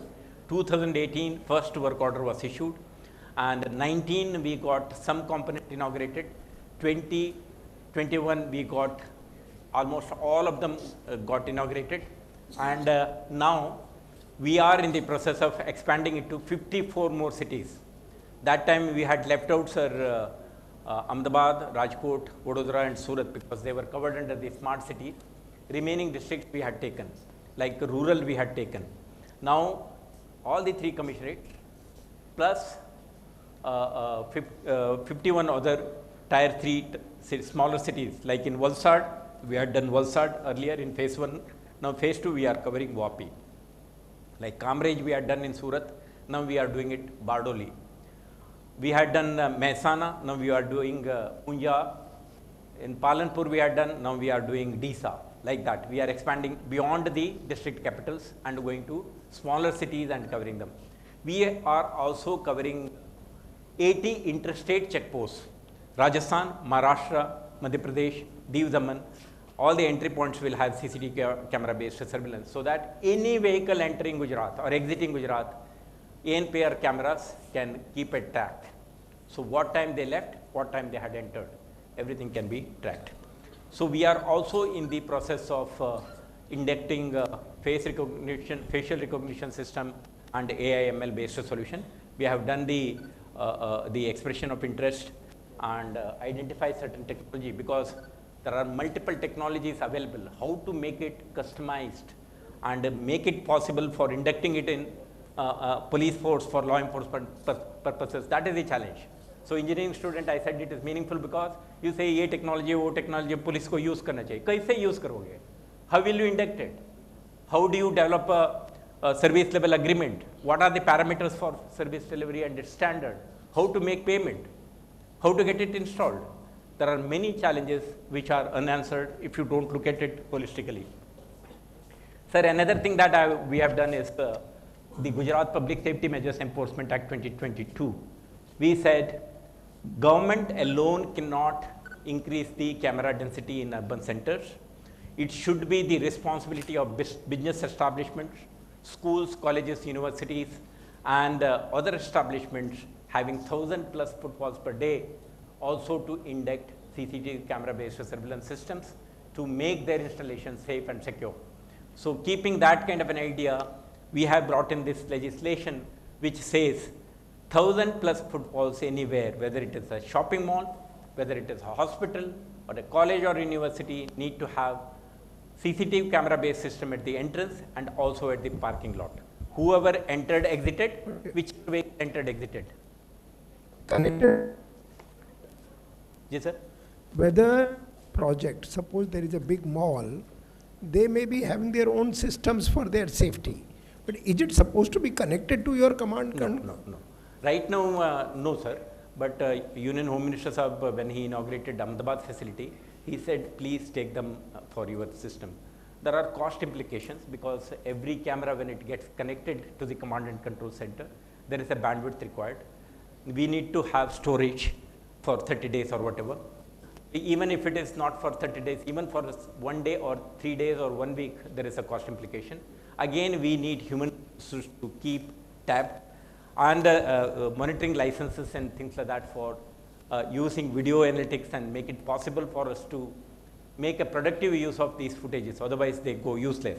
Right now what we have done is, it is mandatory on the part of the establishment to share the footage, store it for 30 days and provide it to give access to the Thana Amaldar as and when asked for. He has to share that video footage for the purpose of prevention, detection, investigation, forensic analysis and things like that. It is mandatory.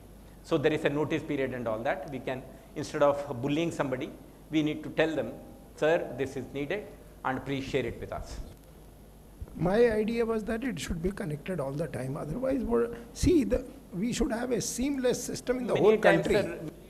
अभी अगर alpha mall है, उसमें आ रहे हैं जा रहे हैं, वो लोग खरीदी करने के लिए जा रहे हैं, बहुत ज़्यादा उसका यूज़ फॉर लॉ इन्फोर्समेंट उसका कोई ट्रैफिक इसका तो है. Who entered and who came out, is for the agency to see, and for us, when there is a episode of assault on a woman, bag snatching or chain snatching, assault, whatever, then we say that for that day, a small window of 4 hours or 5 hours, the cameras in that location relevant to the incident, we'll ask for it and use it for the investigation. Keeping track of what is happening in phone all the time for police officers will be impossibility, and it will be a redundant waste exercise where we will end up apportioning our resources for that extra activity. That was the idea with which we restrained from getting connectivity. Otherwise, places like Hyderabad say we have 1 lakh cameras. Chennai says 1 lakh cameras. What use it is? Alpha 1 mall ko why should I monitor? I will not monitor. अगर उधर कुछ हुआ तो हम देखेंगे. अगर internally उसका shop में से bag lifting हुआ है, let him complain. We will go and examine, investigate, detect it, and hand it over. Next. ये ठीक था. Drone trafficking is traffic police is another initiative, sir. I did it. We were the first to do it, but it needs to be augmented and taken to that level. Now I have moved out of that vertical. There is a drone training school coming up in Gujarat Police Academy. We have acquired about 15 drone training drones for training purposes. We have complete system for training of providing training for 30 people. We have drone parking, charging stations, and all that done. Probably in another 6 months or so, it should be operational. I regret that it got delayed and I couldn't see it through, but it is an important project. But now we have created the necessary infra for doing it. Next. Previous. Shall I talk about a few other? This Vishwas project, as sir was mentioned, is a tremendous project which helped us, Gujarat Police, in a big way. I did not include the slide which got missed out. Basically, today, if police says that we are detecting dacoity, robbery, theft, and chain snatching and things like that, it is because of Vishwas.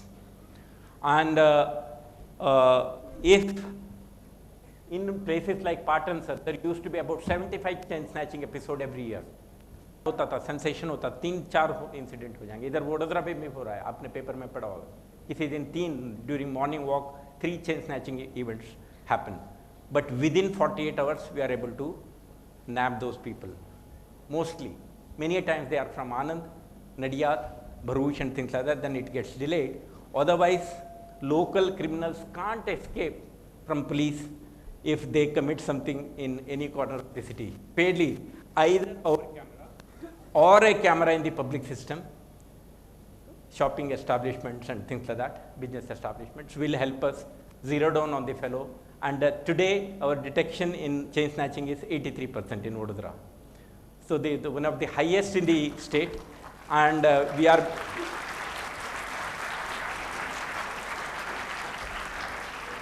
Sir, there used to be dacoity in places like Vadodara. Jewelry shop ka dacoity ho jata tha.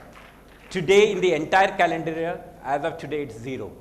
Nobody dares come and commit dacoity because it's under the camera surveillance. Robbery, there were 11 reported cases in the city, all 11 detected. Housebreaking is one area where we find it difficult because many a times it's under the cover of night. When you meander into a street and where camera coverage is least, there we find it difficult. Otherwise also it's about daytime robbery, housebreaking about 47%, and night it is in excess of 45%. That's also hugely high compared to traditional detection solutions. This is a fantastic tool, and in road safety, sir, again these cameras are of great help. Today, most of the cities in Gujarat talk of seamless mobility. None of the cities are called something like Bengaluru, even Ahmedabad, where the vehicular population is substantial. Our project is a fantastic solution in most of the cities because the video analytics like ANPR, RLVD, head count system, wrong side turning, automatically it can detect, abandoned objects detection system, and no parking zone violation cases. All these things are part of the system itself. So about 8 of these detection tools, analytical tools, are of great help in enforcing traffic related issues. Integrated or intelligent traffic management solution that we have has come very handy in bringing down the cases. And e-challans, 2 things stand out. One, as I told you, the people who have set out to school, colleges or workplace, they are not stopped along the route. You only get a e-challan delivered at your end. There will be an SMS delivered on your mobile phone, but we will not stop you along the route. Number 2, we have given you multiple options for payment, over the counter payment in the police stations. Otherwise, you can pay by using your debit card, credit card, or iPhone, Phone Pay and Google Pay and all that you can make use of. 3-4 days ago, we have introduced POS machines, about 75 of them in the head constable standing with this POS machine. If you have a pending challan, you can walk up to him, sir, please collect 3 challans which are pending against my vehicle. He will settle the payment, give you a receipt, a printout from the mobile device, and your issue is settled. So without wasting more than 5 minutes, settle your outstanding or pending e-challan payment by making use of this device. So there is a complete end-to-end citizen-friendly solution. I would like to tell you that you are students of this university who have come from different parts of Gujarat, maybe Gujarat as well. As long as you are here, remember, as and when, 1, be on the right side of law all the time, violate law, and if you do, even jumping a traffic signal or not wearing helmet, etc., you may get a challan. Please don't have contempt for that challan. Challan is a reminder that you compromised your security, your own security, and security of the fellow citizen. If you did not wear helmet, it is not your sweet choice not to wear helmet. It is the law of the land. And it has been enacted for your safety. And if you don't wear helmet, and if you get involved in an accident, it is not just you, your family pay hugely for that. Medical charges, you become a breeder to a bedridden person, and it can compromise the future of that family. Recently, sir, we held a Sadak Samvedana program. I showcased about 25 families which lost their family members. And all of them, people were in tears when they saw that video and part of the program. Because it's a painful story when a bread earner loses his life. One of the photographs that I flashed was a fellow in the wheelchair, a young boy sitting in the wheelchair. He says, my father lost control over speed. I lost control over my life. है ना? अगर उन्होंने जो गलती की जिसके वजह से कार में एक्सीडेंट हुआ, ये होता है. So these cameras are just tools to remind you of your responsibility and augment the capacity of enforcement agencies, essentially because we are able to do much more productive interventions elsewhere, and leaving chunk of these enforcement responsibilities on these machines or technology tools, which was outcome of a visionary leadership like that of Shri P.K. Taneja. So the government of Gujarat, government of India today stand by this project. It has become a model. It is getting expanded. As I told you, I hope to get the phase 2 with 13,000 plus cameras inaugurated in next 2 months' time. Many 1,500 plus cameras have already become live, phase 2, and every day my MIS system keeps telling me that many more are getting live. So we hope to see at least 10,000 plus cameras getting live in another 1.5 months to 2 months' time. So that is a huge, huge asset to the state. Do I have time? Otherwise, I will. हो गया? हाँ?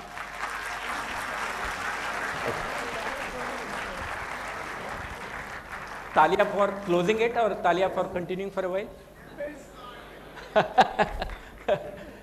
I will quickly mention about technology project. I will just run through. Sir, we have done several other things. One is Safe City Ahmedabad and Nirbhaya. What I told you, Government of India funded project. Government of Gujarat has also made substantial investment.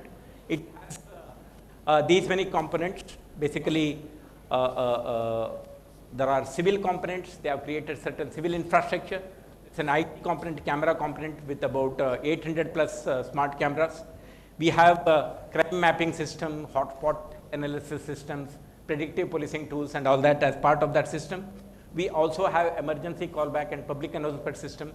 If somebody is in an emergency in the city, he can press a button and there can be an alert in the command and control center. The location and date and timestamp will be known to the command and control center, and the PCR van can respond to that incident. Similarly, there are basic applications. We have video synopsis tool. There is a huge video footage wherein I need to sift through and find out a red colored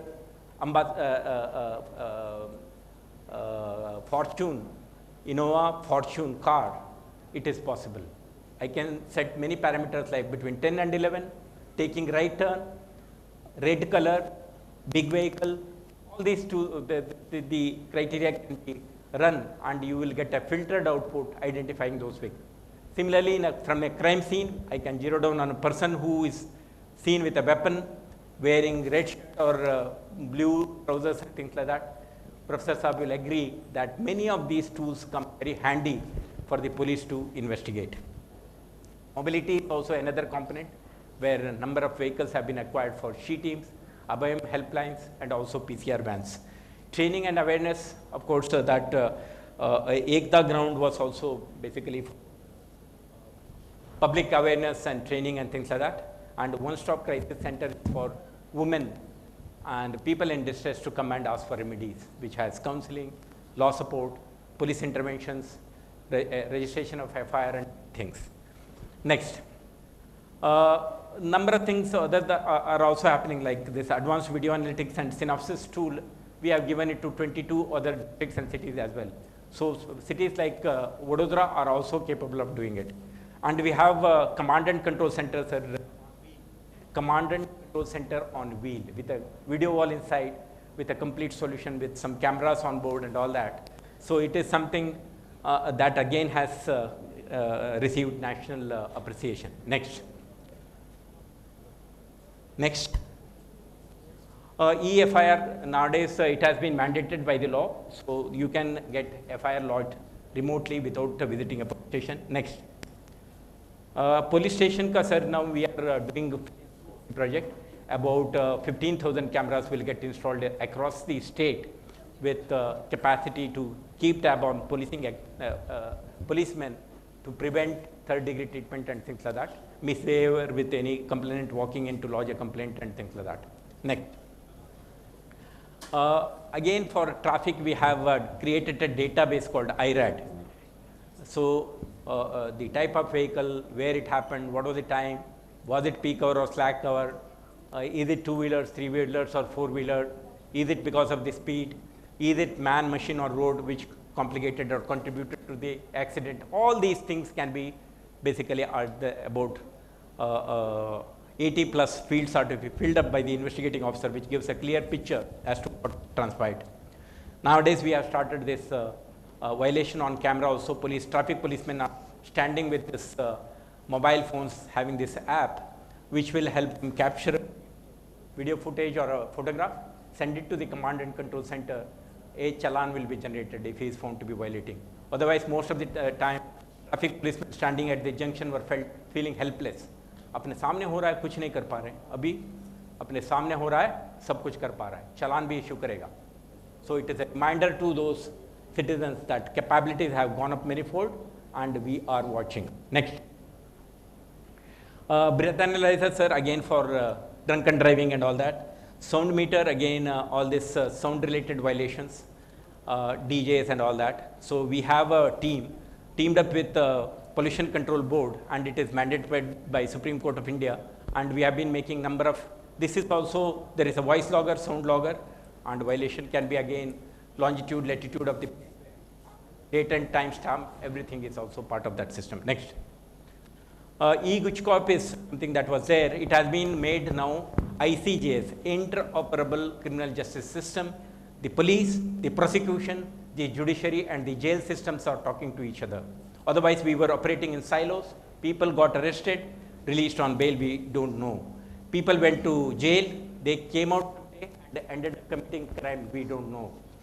Now, the policeman know when was arrest made, when did he go to the court, when was the bail granted, when did he get out of the jail. Whole thing can be tracked. And if I need to verify whether X is wanted anywhere in India, it is possible. By searching on ICJS, he was found to be involved in a dozen cases in Chennai. We will know, yes, here is a person with that kind of a criminal antecedent. Otherwise, sometimes we used to be ignorant about the background of a man. Today, policemen are empowered with these devices which can throw out such information at the click of a button, which comes very, very handy. I don't talk much about this. If you have any curiosity to know, you shall ask question. Otherwise, there can be a lecture session on alone. Next. So, number of citizen services are being delivered seamlessly without people visiting police station. Many a times, visiting police station is a unpleasant experience for many. The women, elderly, children need not come to a police station, and they can avail these services online. So, there are about 20 services which are rendered online. They need not come to police station. This counter-terror capability has also gone up many-fold. We have this solution. It's a vehicle-mounted command and control center for IED or bomb disposal and all that. So, it has a mast light, there are mast camera, there is a remote operated vehicle, what we call robo. It can walk in and pick up the bomb and come back. We have a total container vehicle where it can be thrown. Even if it goes off, it's a metal container. It doesn't damage the people in the neighborhood. And the entire operation can be monitored from the vehicle, which has a command and control center. There is a screen. And all the body kind of safety equipment, protection equipment, etc. are loaded in the same vehicle. Policemen are trained today. If I enter the vehicle, right में first खाने में ये मेरा bomb suit है, left में ये NLJD है, क्या है उसका इतना तालीम के साथ और people are there can walk into a crime scene or where there is a suspected bomb and things like that. The 3D image makers are good for crime scene mapping and things like that. Complete 3D picture of a crime scene can be presented before the court. How did the murder occur inside a room? These many people were sitting when these things happened. That can be prepared. In fact, we used it in Ballari mining case. Millions of tons of mine were extracted from mining holes. And how to tell it to the court, what exactly is the quantum extracted in this mine. We use this technology, Professor Saab will agree, that came handy for us. We went and used the Google map to say how an hill was cut and flattened, how much was extracted over a period of time. The both side by side it was presented to the court judge and he was able to appreciate, yes, indeed, these things happen. If he visits today, all that he sees is a huge pit and nothing. He can't fathom what really transpired. So, fantastic technological tools available for law enforcement. Next. These are some of them, sir. Anti-riot sophistication ho gaya kafi. Next. This taser gun is one gun, sir. It is magnetic ye hai. It goes and hits the person and it paralyzes the person because it causes paralytic shock to the muscles. So, he can be, in US it is properly being used. If somebody tries to flee, you just hit him with a taser, he falls flat. People go and put the handcuffs and he is picked up and taken to the police station. He will recover within 2 minutes, nothing happens. But if he falls flat on a harsh or a rock and things like that, he can break his head. It can be fatal as well. It is a bit risky, but well-trained policemen can use this, deploy it, and there are a number of other tools. Next. Chalo. This is something that is now, sir, seeing the light of the day. We have renamed as Rakshak, and it will be 100 and 112 emergency calls across the state. GBK will handle this. We finally was part of the budget last year, I was ADGP administration. This was one of the dear project of mine which I wanted to push and get it through. Next. और cyber crime का sir आप बता रहे थे, one of the things that happened over a period of time because of the technological changes that have crept in is this cyber crime. Today we are living in a digital era where virtually we are doing everything with this what we call a mobile phone, smartphone. This is your computer, this is your communication device, this is your telephone, this is part of your body today. I have not seen many executives, students, and even the vegetable vendors without a mobile in their hand or pocket. Virtually, it has become an essential tools which has become an integral part of any persona, and we are using it for everything, whether it is banking, whether it's insurance, whether it is buying something from the e-commerce portals and things like that. It has become a necessity. Yeah. You know that cyber security is going to be more problematic in future. Sir. Every day new things are happening. So we have a cyber security lab. We are in the process of developing it. Now what all it should have, long back when I was ACS home, I went to the cyber unit in Ahmedabad. I found that they had quite a few gadgets. Sir. But in the last 7 to 8 years, things have changed completely. So what all we should have somebody, we need to have some advice from you as to why can't we have a model cyber security lab where our students become real good professionals so that it helps them in career. So I don't know what all is required. Today we have only software part of it. But you mean that no hardware is required for cyber? It is required. It's both. It's both. Machines and men. And the software is essential component of that, of course. Without that, it doesn't go. If there are certain solutions, it need to be stored in a device, then support systems, and then software also needs certain hardware support naturally. Our men who are trained and informed about how to use them, deploy them, make use of them for real-time investigative exercise, and that is the... Our faculty has been to your place. I understand कि now have you finalized as to what all we should have in our cyber security lab? हम मदद करेंगे sir आपको. You have finalized. But do it fast because we are losing time unnecessarily because those who are graduating without any knowledge, they will not be of any use and we will be unnecessarily playing with the lives of our students. Can we do it in a month's time or so? Please get in touch with me. I will help you. I have a cybercrime police station here, fairly well equipped. Okay. Sir, this one, Thank you. what I was trying to tell you is, sir, this being important thing, we are getting thousands of applications every day. These are essentially complaints. Our ability, the capacity to deal with these challenges and register each of the cases, investigate, take them, arrest, take them to court, etc. is very limited. It can't be done.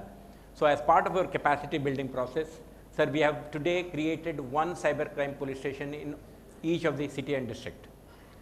That has happened. When you were there, it had not happened.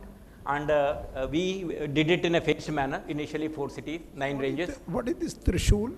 Cyber Ashwast is basically, it is a service, bunch of services that we were delivering at the citizen end. Like if there is a financial crime committed, immediately they can get in touch. We had this incident response unit. If there is a bullying happening to a girl going to a college or university, anti-bullying center was there. We were targeting them, men who were stalking them or bullying them and things like that. This call center picks up all the calls related to cybercrime, and at Suraksha Lab is about giving you antivirus solutions, basically. Free antivirus solution in coordination with National Forensic Science University.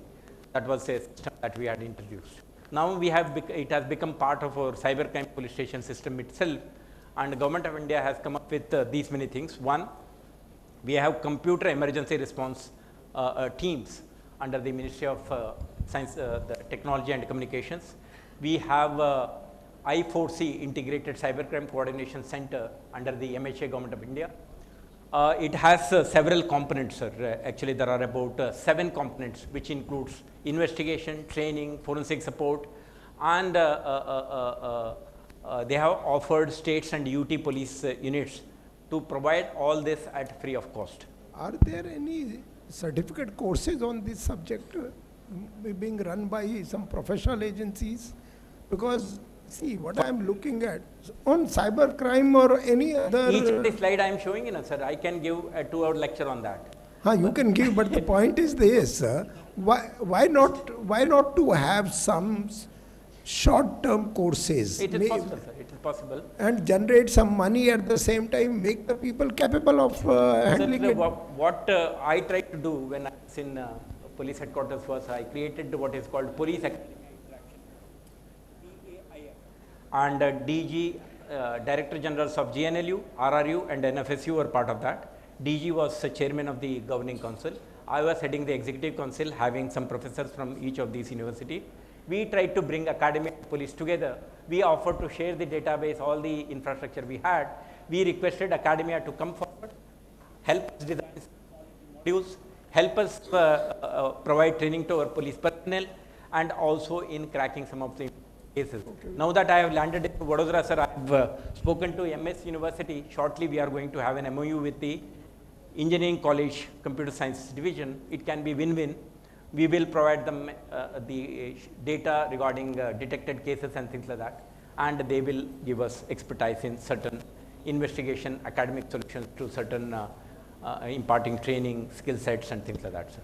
Trishul is the latest budgetary provision that we have made.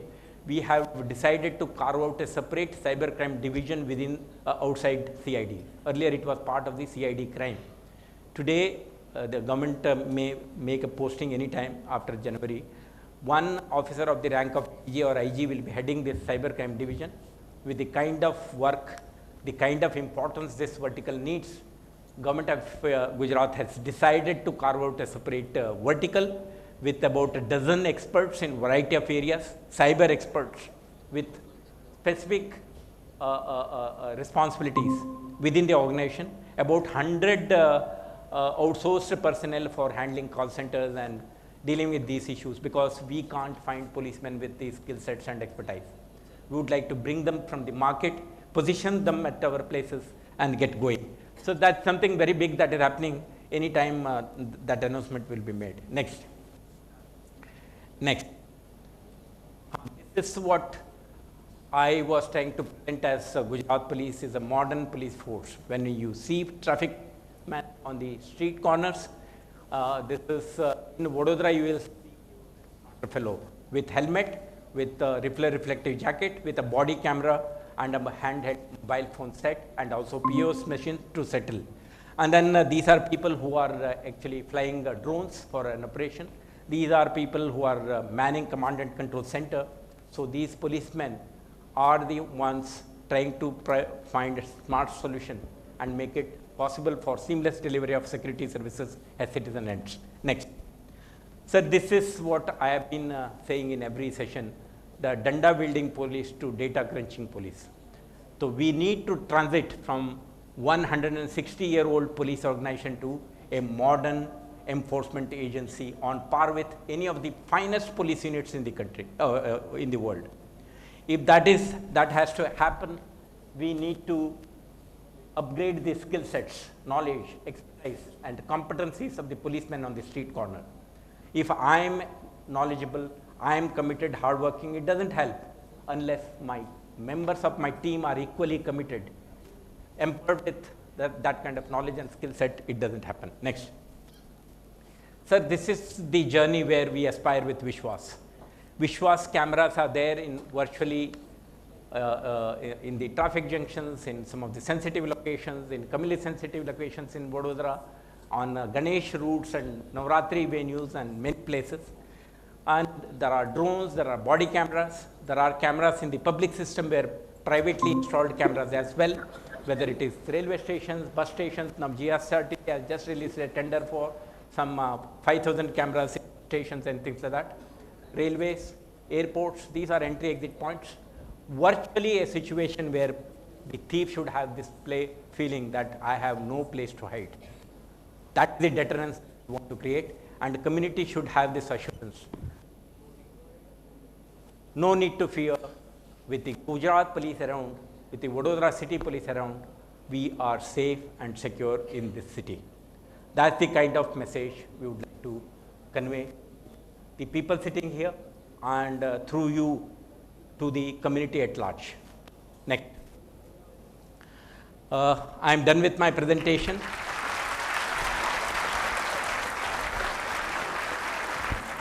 If you have any questions, I shall take. Otherwise, I am hugely indebted to Shri P.K. Taneja, President of this university, who reposed faith in me, invited me to this forum and gave me an opportunity to interact with young minds, future leaders of this society, and Professor Sinha, who again made open this platform for this kind of an interaction. I wish you all the best, a wonderful academic journey for the next 3 or 4 years in this university. We will probably end up interacting again and again, because the ambitious plan to introduce internship programs and partnership with Gujarat Police on a number of issues. I will be grateful if he gives me support in ability to manage our police stations, and also help us in to face the modern day challenges by extending the facilities that he has, Internet of Things, cyber investigation capabilities that the university has. I think together we can make huge difference, and probably it is going to be win-win for both of us. We will benefit in some way. You will benefit by accessing some of the data, certain learnings. Sir was referring to digital arrest and things like that. We are living in a world believing the virtual more than the real. When they see me as police commissioner, many of you may not fear me, but if you end up looking somebody, a police officer like character appearing on the screen, you get more impressed. You start believing that as the real world. There are episodes where people were digitally arrested for 10 hours, 15 hours and things like that.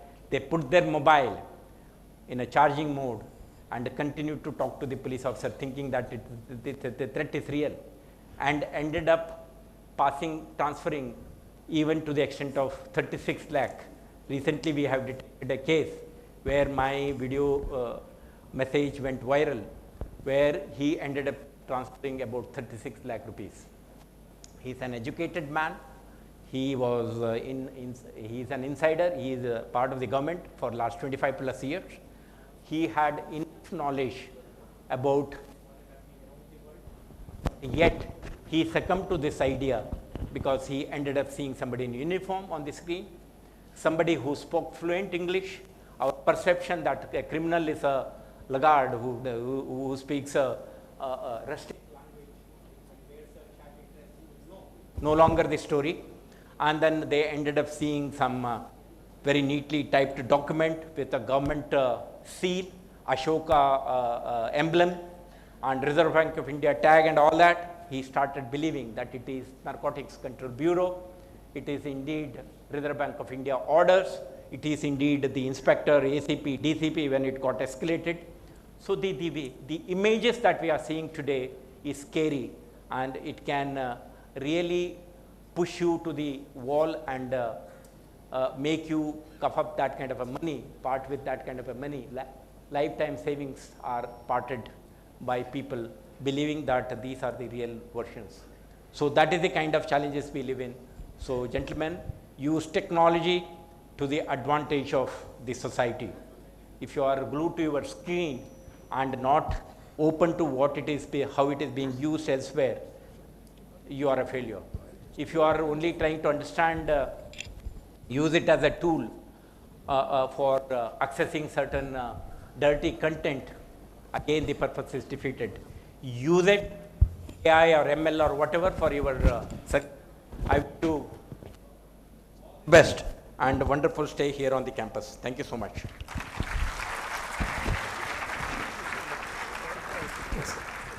I will not take more than a minute. Thank you very much, Mr. Komar. You have been one of my favorite officers, and I'm sure that we will try to use you to the extent possible for the benefit of students. I'm indeed grateful to the students for their patience. Thank you.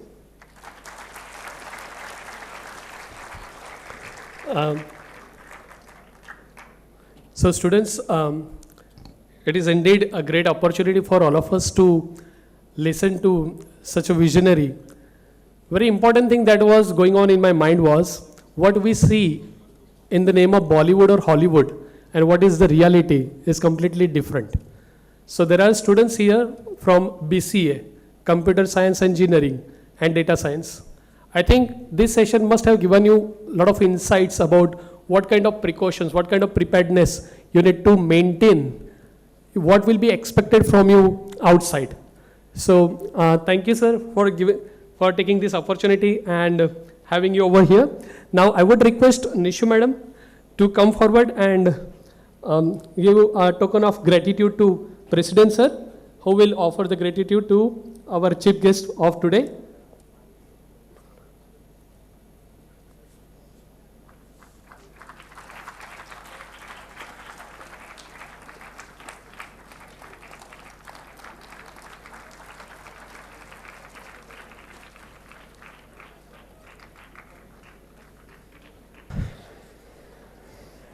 For many of you, it is just an act of sitting over here, but for many of us, it is tremendous hard work since last 2-3 months. This moment is something really special for us. We have been working really hard, right? Starting from the higher management. And when we were looking for this kind of session, our Honorable President sir directly called up the Police Commissioner sir, and you have to come over here for my students. This is the kind of commitment that he offered. So allow me to offer a word of thanks. It is an absolute privilege and heartfelt honor to propose the word of thanks as we conclude this memorable inauguration ceremony of the 7th Foundation Course 2024-25. On behalf of the GSFC University family, I extend my deepest gratitude to our chief guest, Shri Narashima Komar, IPS and Commissioner of Police, Vadodara City, for gracing us with his esteemed presence and enlightening us with words of wisdom. Sir's insights have added immense value to this occasion, setting a tone of inspiration for the weeks to come. I express my sincere thanks to our visionary leader, Shri P.K. Taneja, retired IAS, for his unwavering support and encouragement. Sir's belief in the transformative power of this foundation course has been the cornerstone of success. A big thanks to our esteemed Provost, Professor G.R. Sinha, for his motivating address and continued guidance. Sir's passion for academic and holistic excellence is a beacon for us all. To Shri R.B. Panchal sir, Registrar and Director Administration, sir's constant support and organizational expertise have been pivotal in making this event a grand success. I would like to express my gratitude to all those external experts and internal faculty members who will contribute their knowledge and skills to this year's program. Their participation enriches our students' learning journey and ensures their growth beyond academics. A heartfelt thanks to our energetic first-year students for their enthusiasm and willingness to embark on this transformative experience. Your presence is what makes the foundation course a true celebration of learning and self-discovery. Lastly, I acknowledge the tireless efforts of the entire organizing team, including the faculty, staff, student volunteers, who work behind the scenes to make this event seamless and impactful. Let us carry the spirit of this foundation course forward and make it a meaningful journey for everyone involved. Thank you all for being part of this vibrant day. Wishing you a fruitful and enriching foundation course ahead. And now, I would request everyone to stand up as we are going to play national anthem.